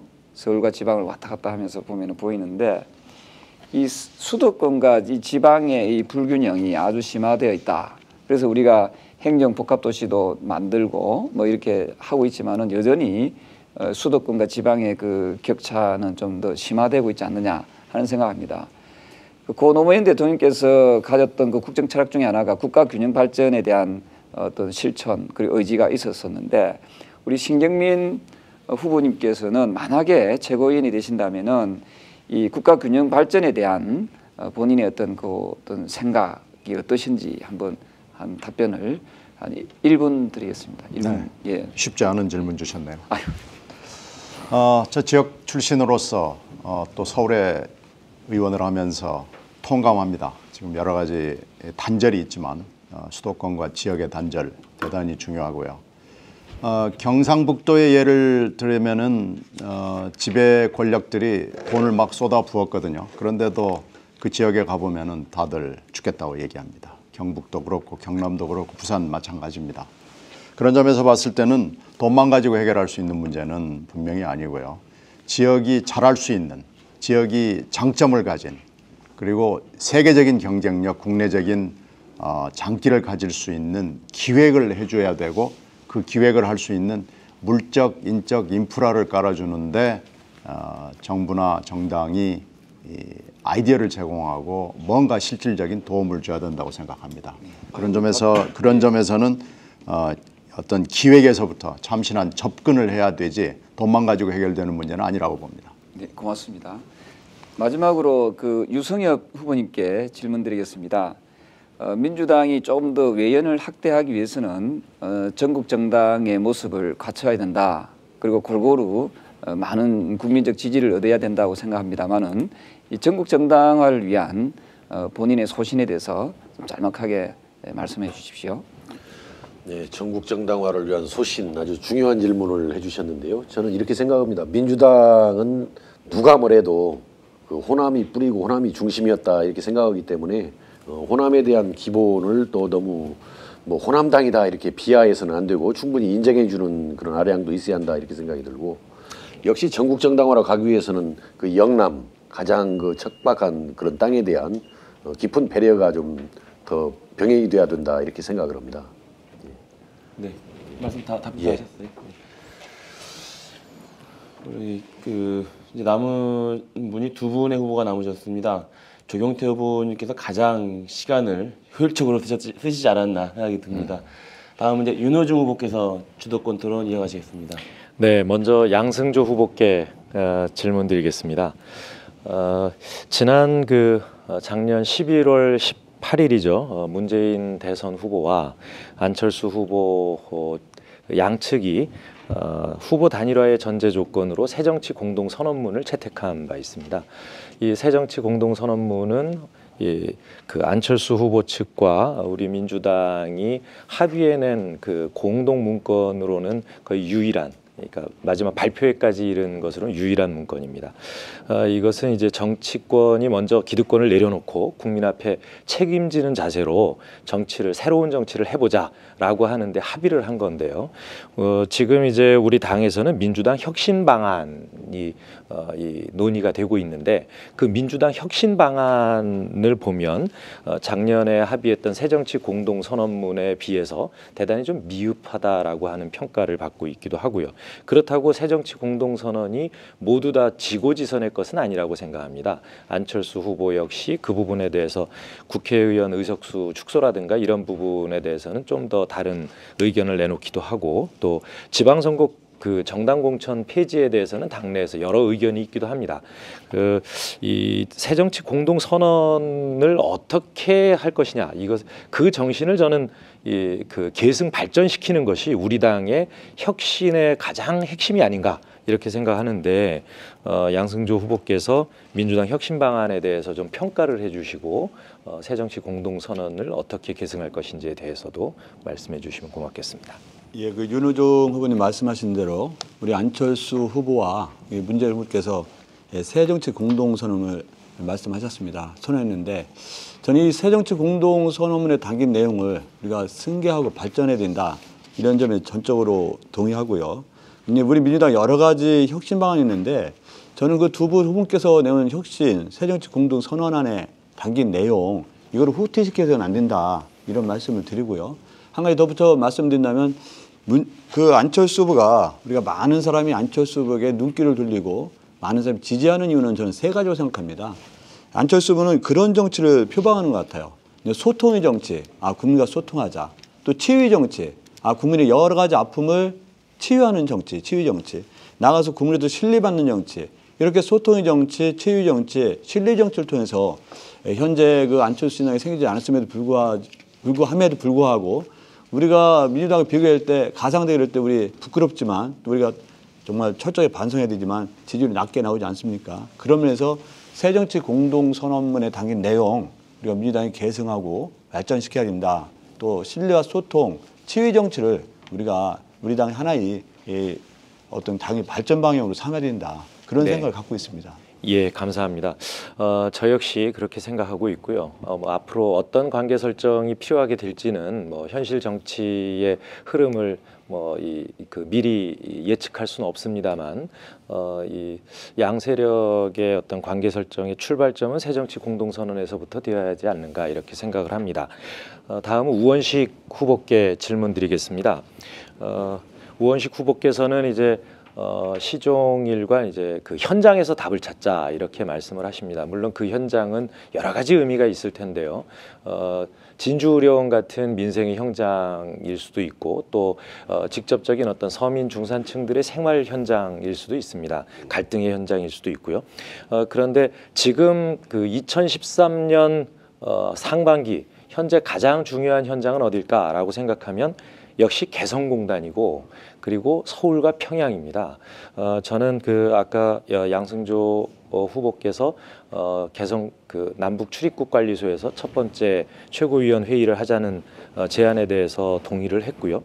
더 나가서 우리 이 최고위원회가 구성이 돼서 민주당 지도부가 만들어지면 민주당 지도부가 일테면 그 평양의 방북단을 만들어서 이 남북 간에 얽혀 있는 이 개성공단 문제와 핵 문제, 이런 것들을 직접 풀어나가는데 적극적으로 나서야 한다 이렇게 생각하는데 여기에 대한 의견 부탁드립니다.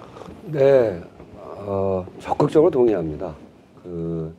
우리나라에 있어서 가장 큰 문제는 분단 때문에 생기는 문제입니다. 그것 때문에 과도한 국방비를 써야 되고요. 국민들의 삶의 현장으로 가야 될 그런 많은 노력들이 이런 남북 간의 긴장을 완화하고 또는 지키느라고 많이 쓰여지지 않습니까? 그런 점에서 보면 남북 간의 긴장 완화가 우리에게 주어진 굉장히 중요한 과제라고 저도 생각하고요. 특히 이제 개성공단 문제는 이렇습니다. 남한의 자본과 기술력 그리고 북한의 싼 노동력과 싼 토지 이런 것들이 잘 결합하면 이 남북한이 만들어내는 상품이 세계적 경쟁력을 갖게 됩니다. 남북한의 통일이나 이런 접근이 남쪽에 경제적 부담만 주는 것이 아니라 이런 것들을 잘 유지하면 남쪽에도 그리고 북쪽에도 정말 윈윈하면서 세계적 경쟁력을 갖고 있는 상품을 만들어내고 그것이 우리의 중소기업의 문제나 우리 사회의 여러 가지 새로운 경쟁력의 문제를 해결할 수 있거든요. 그런 점에서 보면 우리의 중요한 현장이 역시 개성공단이고 개성공단과 같은 그런 공단을 대폭 확대시켜 나가는 것이고 그것이 우리 국민들의 삶을 훨씬 좋은 방향으로 개선시킬 수 있다고 생각합니다. 네. 그런 점에서 보면 윤호중 후보께서 말씀하신 2013년 우리의 현장 중에 아주 중요한 현장이 개성공단이고요. 그리고 아까 양승조 후보께서도 이야기했듯이 출입국 관리사무소 이런 데서 최고위원회 열어서 이 문제를 본격적으로 제기해서 우리 국민에게 긴장을 완화시켜 나갈 수 있는 희망적 메시지를 민주당이 만들어가는 것 굉장히 소중하고 중요한 일이다 이렇게 생각합니다. 네, 제가 한 가지 더 질문 드린 것이 있는데요. 네. 그러니까 지도부가 구성이 되면 네. 민주당이 당 지도부로 방북단을 구성해서 네. 개성공단 문제에 대한 적극적인 해법을 모색해보자. 네. 여기에 대한 답변도 네, 적극적으로 찬동하고요.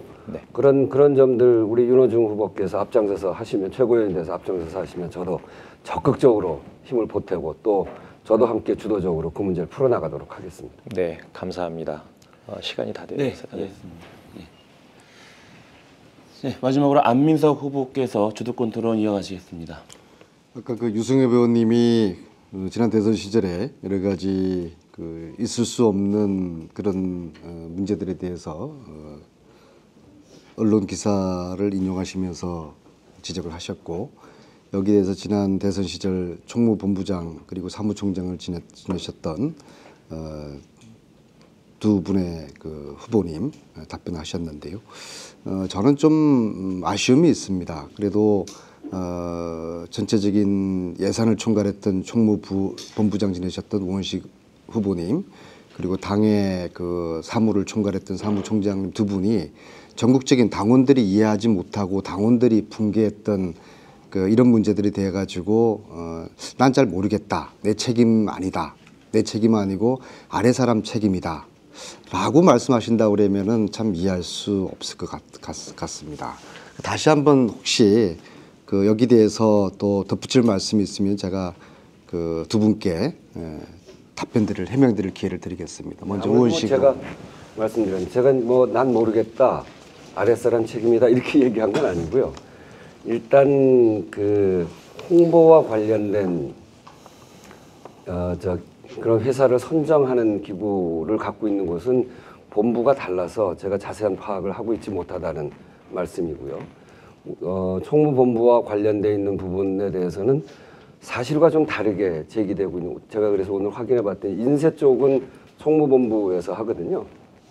인쇄 업체를 선정하는 건. 근데 그거는 윤정기가 없는 업체에다가 70%를 맡겨서 특혜를 줬다 이런 건데 확인해 보니까 아까 했던 말씀이시니까 윤정기가 다 있더라고요. 그래서 제가 오늘 확인한 거는 두 가지의 사실이 잘못돼 있어요. 옷은 제가 그때 녹색으로 이렇게 입찰 아무런 동의도 거치지 않고 입찰했던 당직자에 대해서는 그 문제를 제기해서 당직자 선대의 당직자를 해촉시켰다는 것은 하나 제가 분명히 알고 있는데 녹색으로 선정된 것을 갑자기 노란색으로 바꿨다. 이것은 전혀 사실이 아니라는 점 제가 확실히 알고요. 알겠습니다. 예, 인쇄소도 그렇고요. 윤호중 의원님 혹시 더 하신 뭐 말씀 아까 다 드렸는데요. 왜냐하면 그럼 뭐 그것은 선대위의 소관 업무이기 때문에, 그러니까 사무총장이 가지고 있는 평상시의 인사 재정권을 전부 선대위로 넘긴 상황이라 저는 거기에 관여할 수도 없었고 그 내용을 지금 파악하고 있지 유승엽 않습니다. 의원님이 말씀하신 저런 문제에 대해 가지고 전혀 듣지를 못하셨습니까? 그 선거 과정에서? 안민석 의원님이 현장에서 느끼셨던 그 생각과 저도 똑같이 느끼고 있죠, 당연히. 예. 자, 제 6분 모두에게 질문을 드리겠습니다. 우리 이번 최고위원 후보 모두는 민주당 혁신을 강조하고 필요를 말씀하셨습니다. 그러나 이제 혁신 내용과 방식은 다소 차이가 있는 것 같은데요.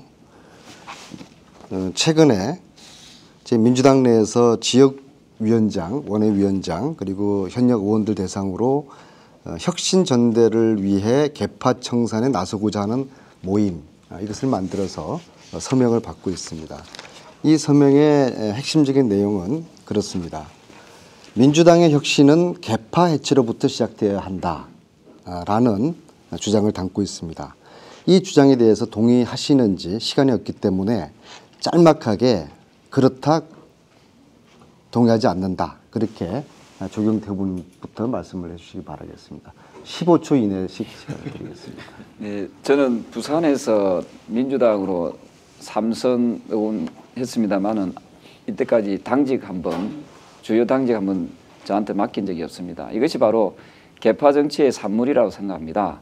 방금 우리 안민석 후보께서 말씀하신 그 개파의 정치에 대해서는 적극적으로 제 스스로가 실천할 생각이고 또 동의합니다.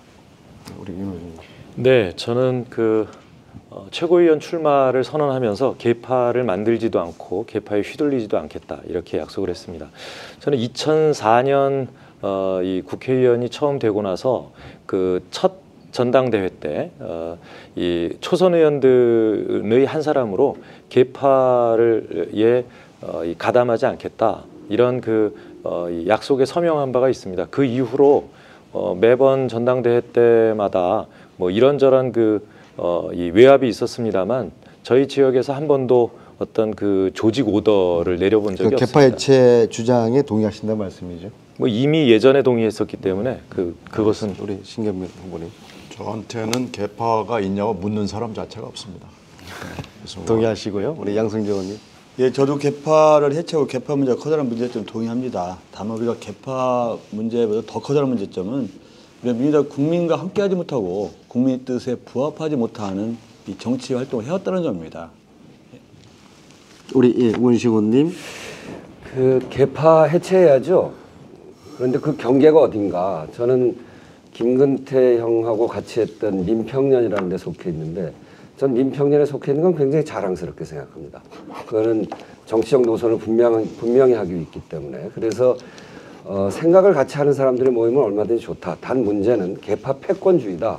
권력을 내가 잡지 않으면 안 된다 이건데 개파 패권주의는 우리가 극복해야 되는데 그거를 비난하듯이 계속하면 갈등만 생기고 저는 그래서 그 개파 패권주의의 다른 동전의 양면인 야당 귀족주의를 극복하기 위해서 국민으로 찾아가는 것 그것이 개파 패권주의를 극복하는 좋은 방안이다 이렇게 생각합니다. 유승엽 의원님 마지막으로.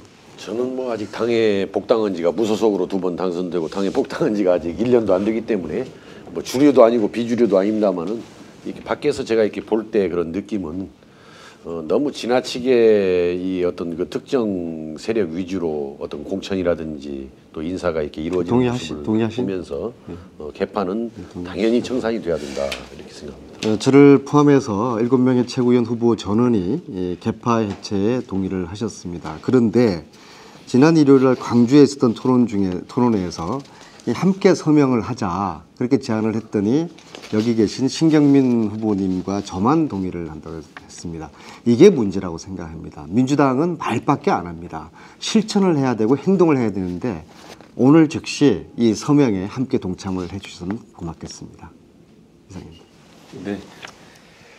예, 7분의 후보자들의 주도권 토론 잘 들어봤습니다. 네티즌 여러분들은 어떻게 보셨습니까? 서로 자신의 정책에 공감을 이끌어내는 그런 질문들이 좀 많았고요. 이제 후보자들 간의 이 차이점을 엿볼 수 있는 그런 질문들도 있었던 것 같습니다. 어쨌든 모두 수고하셨습니다. 지금 여러분께서는 오마이뉴스 초청 민주통합당 전당대회 최고위원 후보 경선 토론회를 오마이TV를 통해서 생중계로 시청하고 계십니다.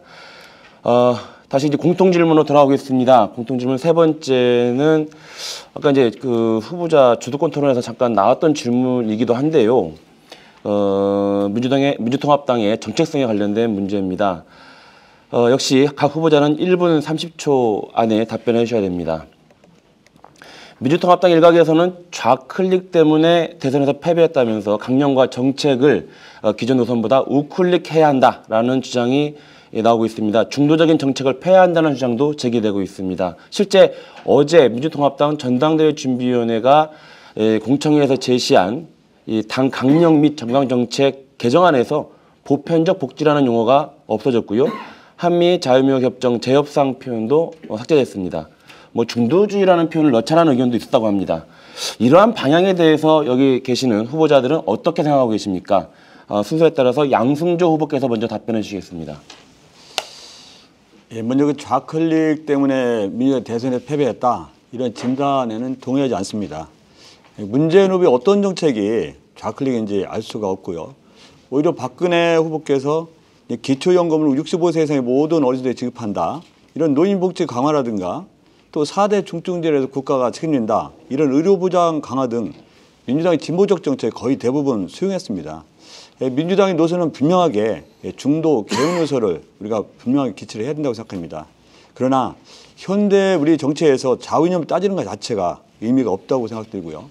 국민의 실상 안에서 도움이 되고 민생에 도움이 된다면 우리가 우파 정책도 수용해야 되고 좌파 정책도 받아들이는 당연히 어떤 탄력성이 있어야 된다. 그런 주장을 합니다.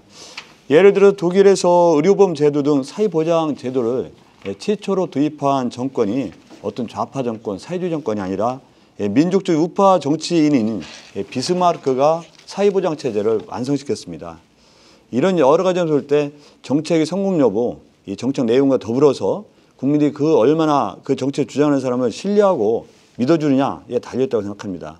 국민들께서 민주당을 왜 지지하고 믿지 않습니까? 그 가장 커다란 이유는 정치 과정에서 신뢰를 주지 못한 행동, 일관성이 없는 태도를 보였다. 이게 가장 커다란 이유라고 생각합니다. 저는 우리 민주당이 이념을 넘어서 신뢰의 정치, 민생의 정치로 돌아갈 때 국민의 신뢰를 얻을 수 있다. 정권 교체를 이룰 수 있다. 그런 주장을 하고자 합니다. 네, 수고하셨습니다. 우원식 후보 답변해 주십시오. 네, 이건 아까 제가 주도권 토론할 때도 말씀드렸습니다만 민주당이 국민의 신뢰를 얻지 못한 것은 좌클릭 이런 문제는 아니라고 봅니다.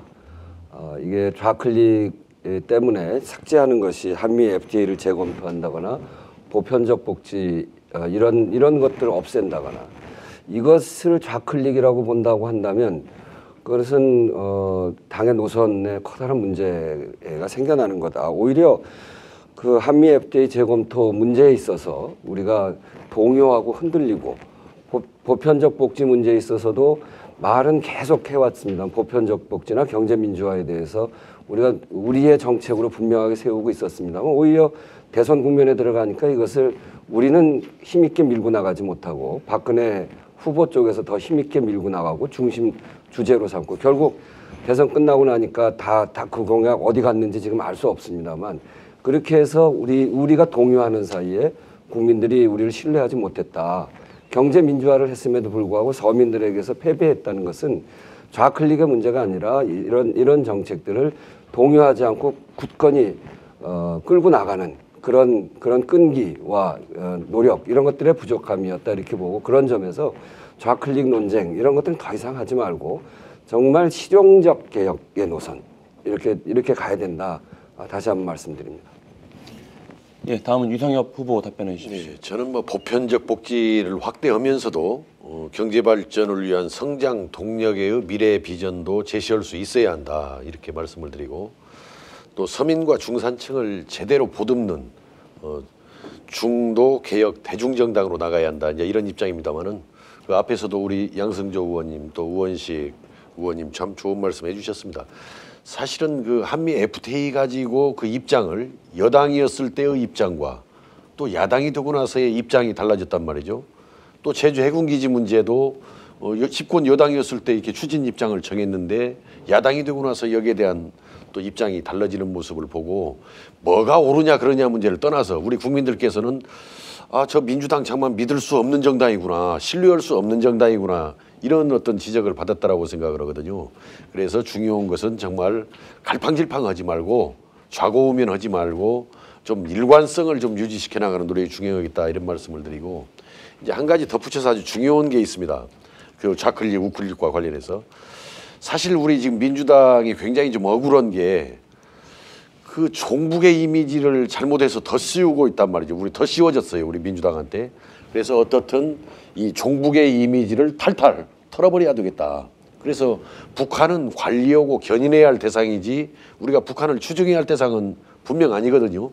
그러나 이 민주당은 참 억울하게도 종북의 이미지를 뒤집어 쓰고 있기 때문에 이런 부분을 명확히 해가는 것이 굉장히 필요하고 중요한 일이다, 이렇게 생각합니다. 네, 수고하셨습니다. 조경태 후보 답변해 주십시오. 네, 저는 좌우의 이념적인 논쟁을 넘어서서 과연 국민께 그리고 국가에 어떤 이익이 되느냐에 대해서 좀 더 원칙을 좀 세웠으면 좋겠다는 생각을 하고 있고요. 그런 측면에서 한미 FTA 부분은 민주당이 끊임없이 재협상을 주장해야 된다 하는 생각을 합니다. 그리고 조만간에 또 한중 FTA 부분이 나오게 됩니다만은 한중 FTA에 대해서 너무 조용합니다. 과연 이 한중 FTA를 했을 때 노동자, 농민 그리고 중소 영세업체들이 어떤 피해를 입고 어떤 고통을 받을 것인가에 대해서 우리 정치권에서 특히 우리 민주당에서 먼저 주도권을 가지고 진행해 나가야 된다고 생각을 하고 있습니다. 그리고 우리는 과거에서부터 우리가 교훈을 잘 깨달아야 된다고 생각합니다. 무슨 말씀인가 하면은 김대중 대통령께서 원조 보수인 김종필 자민련의 김종필 총재와 DJP 연합을 통해서 정권을 이루어냈습니다. 그리고 노무현 대통령께서는 재벌 2세 출신인 정몽준 후보와 후보 단일화를 통해서 또 정권 재창출을 이루어냈습니다. 우리 국민들이 민주정권을 탄생시키기를 원하고 있습니다. 그럼 민주정권을 탄생시키기 위해서는 우리가 어떤 식으로 우리의 정확한 철학을 가지고 외연을 확대시켜 나갈 것인가에 대한 깊은 고민들이 있어야 된다 하는 생각을 하고 있습니다. 네, 수고하셨습니다. 다음은 윤호중 후보 답변해 주십시오.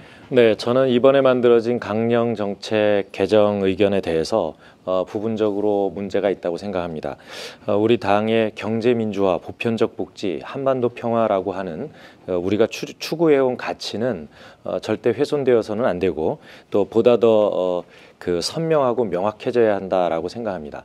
다만 우리가 지난 대선에서 국민의 신뢰를 얻지 못한 것은 그 가치를 어떻게 현실화할 것이냐, 어떻게 구체화할 것이냐, 여기에서 이 국민들의 신뢰를 주지 못했기 때문입니다. 그래서 그 가치는 선명하게 하되 그 구체적인 정책은 보다 책임성이 있어야 한다, 이렇게 말씀드리고 싶습니다. 그 책임이 바로 어떻게 보면 중도적 태도라고 보여집니다. 다음에 이제 우리 당이 보편적 복지 정책을 내놓으면서도 국민들에 대한 설득 확법에 집착한 나머지 무상이라든가 반값이라는 표현에 집착을 했죠. 그래서 오히려 그래서 무책임하게 보였던 것, 이런 것들에 대한 반성이 있어야 되고, 그런 정책을 부분적 수정하는 것에 대해서는 동의하나 보편적 복지라고 하는 표현 자체를 삭제하는 것에는 동의할 수 없습니다.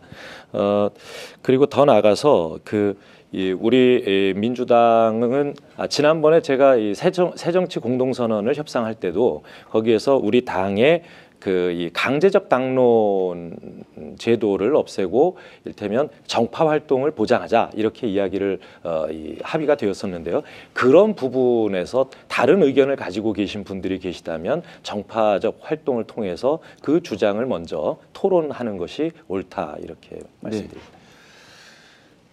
다음은 안민석 후보께서 답변해 주시겠습니다. 이념 논쟁은 그만했으면 좋겠고요. 국민들이 먹고 사는 문제에 대한 대안을 제시하는 그런 민주당이 돼야 한다고 생각을 합니다. 좌든 우든 이념적 포지셔닝은 이번 대선 패배와 전혀 상관이 없다고 생각을 합니다.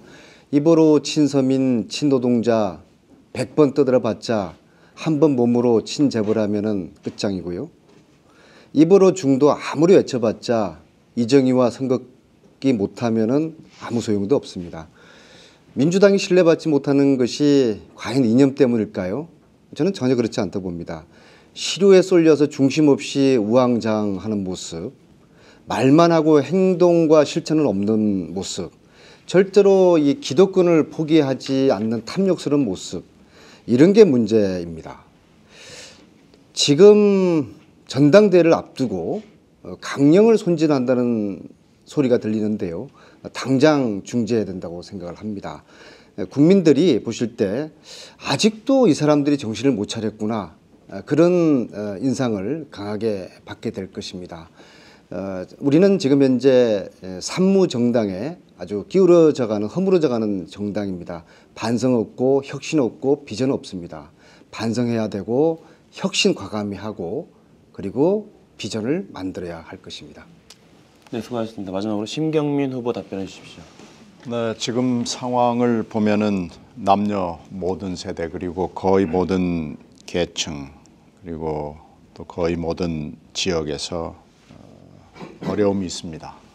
어렵지 않은 사람을 찾아본다는 것이 힘든 상황인데요. 좌클릭 우클릭 논란, 이거 자체가 일단 혁신 대상인 것 같습니다. 이 원칙은 살려나가야 되는데 그 사이 문제가 있었다면 국민이 동의하지 않는, 지역과 골목과 거리에서 동의하지 않는, 현실성이 없는 답변을 우리가 고집을 해왔고, 어떤 때는 이것도 왔다 갔다 했다는 데 문제의 심각성이 있다고 생각이 됩니다. 그래서 논쟁의 중심에 서야 될 것은 여러 후보들이 얘기했듯이, 그리고 저도 주창을 했듯이 현장, 거리와 골목과 지역에서 국민의 걸어 다니고 살아 숨쉬는 국민들의 삶과 미래에 대해서 얘기를 할 수 있어야 되고, 그것을 진지하게 토론을 했으면은 왔다 갔다 하지 않아야 됩니다. 그래서 우리가 지금 해야 될 일은, 민주당이 살아야 될 길은 그 길밖에는 없습니다. 지금 좌클릭 우클릭을 가지고 논쟁을 해서는 안 된다고 생각합니다. 예, 수고하셨습니다. 답변을 들어보면 시청자 여러분들께서도 어떤 말씀들을 쭉 나누셨는지, 어떤 식으로, 어떤 방향으로 총회가 모아지는지 좀 느끼실 수 있을 거라고 생각이 듭니다. 7분의 후보자들 모두 수고 많으셨습니다. 이제 마지막 순서입니다.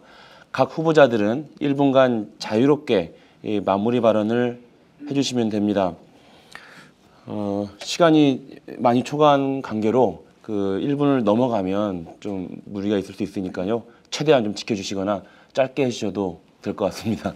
자, 순서에 따라서 우원식 후보부터 마무리 발언해 주시기 바랍니다. 민주당의 혁신은 귀족 야당의 모습을 던지고 고통받는 국민들이 있는 현장에서 답을 찾는 현장형 정당으로 다시 태어나야 된다고 봅니다.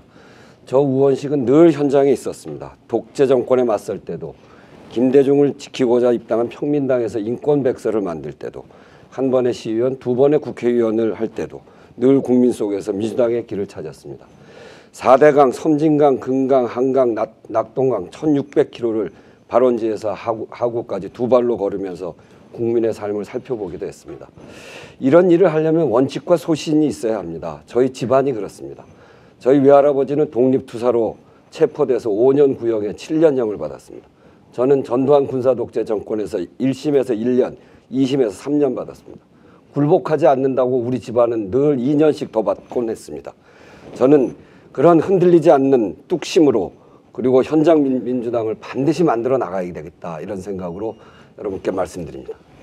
감사합니다. 다음은 유성엽 후보 말씀해 주십시오. 예, 저는 2002년도에 그 민주당 소속으로 민선 3기 정읍시장을 했습니다. 그래서 지방을 누구보다도 제대로 체험했고 제대로 이해를 하고 있는 사람입니다. 그 후에는 불행하게도 또 무소속으로 18대 19대 총선을 무소속으로 치루어서 당선이 되었습니다. 아무래도 이 국민들에게 제대로 다가가서 국민들의 마음을 살 수 있는 아마 특장이 있었기 때문에 가능한 일이었다, 이렇게 생각합니다. 민주당이 어떤 변화하고 쇄신해야 할 방향이 당내 민주화고 또 당의 지방화라면은 이 유성엽이만큼 거기에 적임자가 있을 수 없다.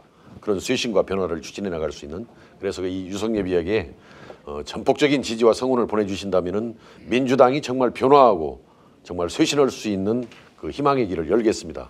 예. 네, 감사합니다. 다음은 조경태 후보 말씀해 주십시오. 네, 부산 자갈치 시장 지게꾼의 아들 기호 3번 조경태입니다. 저는 18년간 민주당에서 부산에서 5번 도전했습니다. 15대, 16대 2번 낙선하고 17, 18, 19대에서 제가 당선됐습니다. 19대 총선에서는 58.2%의 득표로 3선 의원이 되었습니다. 저 조경태 변화와 개혁의 중심에 서겠습니다.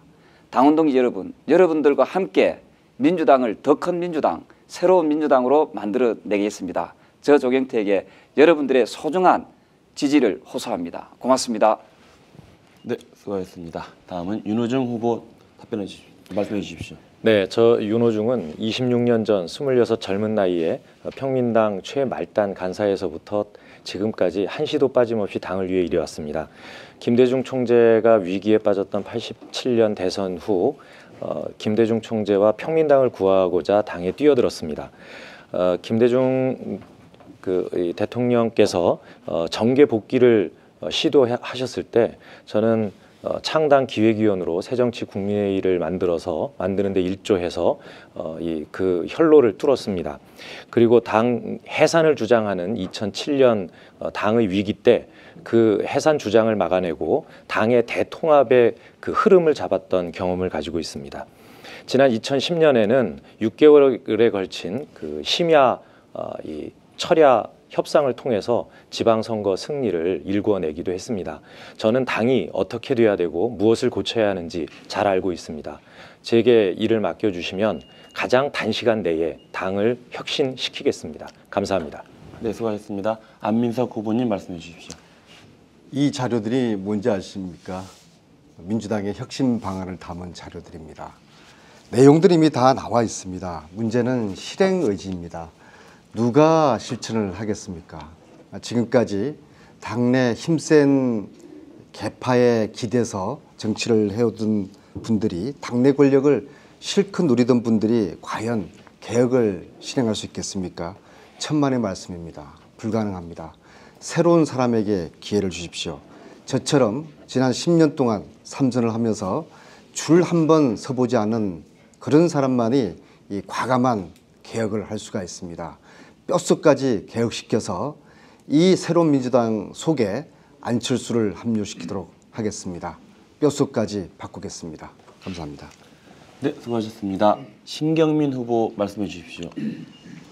저는 5월 4일 전당대회가 끝나고 나면 상당히 두려운 5월 5일이 기다리고 있을 것으로 생각을 합니다. 먼저 지금 전당대회 혁신한다고 10명의 후보가 얘기하지만 다시 개파의 이합집산으로 점철이 된다면 누가 이 새로운 지도부를 희망을 싹을 줄 지도부로 생각을 할 수 있겠습니까? 그래서 이 전당대회가 잘 치러질 수 있기를 바랍니다. 또 5월 5일 새롭게 구성될 지도부 첫 회의에서는 제대로 된 의제가 나와야 된다고 생각합니다. 저는 첫 의제로 국정원 게이트에 대한 엄정한 수사를 촉구하겠습니다. 그래서 국민이 납득할 수 있는 수사가 진행되도록 하겠습니다. 두 번째로는 5월 7일 한미 정상회담에 대비해서 그리고 장기적으로 한반도 평화 문제를 다루도록 하겠습니다. 그리고 10월 재보궐과 내년 지방선거 공천 다루도록 하겠습니다. 말해온 대로 행동할 것이고 앞으로도 혁신 담당으로 일해야 하겠습니다. 네, 감사합니다. 마지막으로 양승조 후보님 말씀해 주십시오. 예, 이번 전당대회는 대선 패배의 아픔을 딛고 내 탓이 아니라 민주당의 재건을 위해서 희망의 전당대회, 힘찬 전당대회가 되어야 합니다. 한마디로 민주당의 개혁이 이번 전당대회의 핵심입니다. 다만 말로 하는 개혁 정치가 아닌 개혁을 실천하는 새로운 정치가 필요합니다. 그동안 민주당이 많은 혁신방을 제시했습니다. 그럼에도 불구하고 국민들께서는 무관심 내지 냉소하고 있습니다. 왜 그렇겠습니까? 문제는 사람이고 문제는 실천이고 문제는 신뢰입니다. 저 양승조 민주당을 개혁할 새 얼굴이 되겠습니다. 민주당의 외윤회강 충남 유일한 3선 의원 성실한 저 양승조가 신뢰와 실력에서 안철수를 능가하는 새로운 민주당 건설의 맨 밑바닥 디딤돌이 되겠습니다. 감사합니다. 네, 수고하셨습니다. 오마이TV 시청자 여러분, 민주당 최고위원 후보 초청 토론회 어떻게 보셨습니까? 격세지감이라는 말이 많습니다. 민주당의 대선 전과 후의 모습을 비교해 보면 신세가 조금 처량하게 됐다, 이런 얘기입니다. 민주당 대표와 최고위원 합동연설회가 한창 진행 중인데 국민과 언론의 관심이 그리 크지 않습니다. 그러나 민주당은 여전히 127석의 제1야당으로서의 존재감을 가지고 있습니다. 다른 야당과 힘을 합치면 과반 의석을 가진 새누리당이나 박근혜 새 정부가 마음대로 할 수 없는 상황입니다. 그래서 민주당 새 지도부의 책임이 무겁습니다. 과연 어떤 분이 지도부로 선출돼서 그 소임을 맡게 될 것인지 5월 4일이 기다려집니다. 이것으로 오마이뉴스 초청 민주통합당 최고위원 후보 경선 토론회를 모두 마치겠습니다. 초청에 응해주신 후보자들 모두 수고하셨습니다. 긴 시간 동안 시청해주신 네티즌 여러분 감사드립니다. 안녕히 계십시오.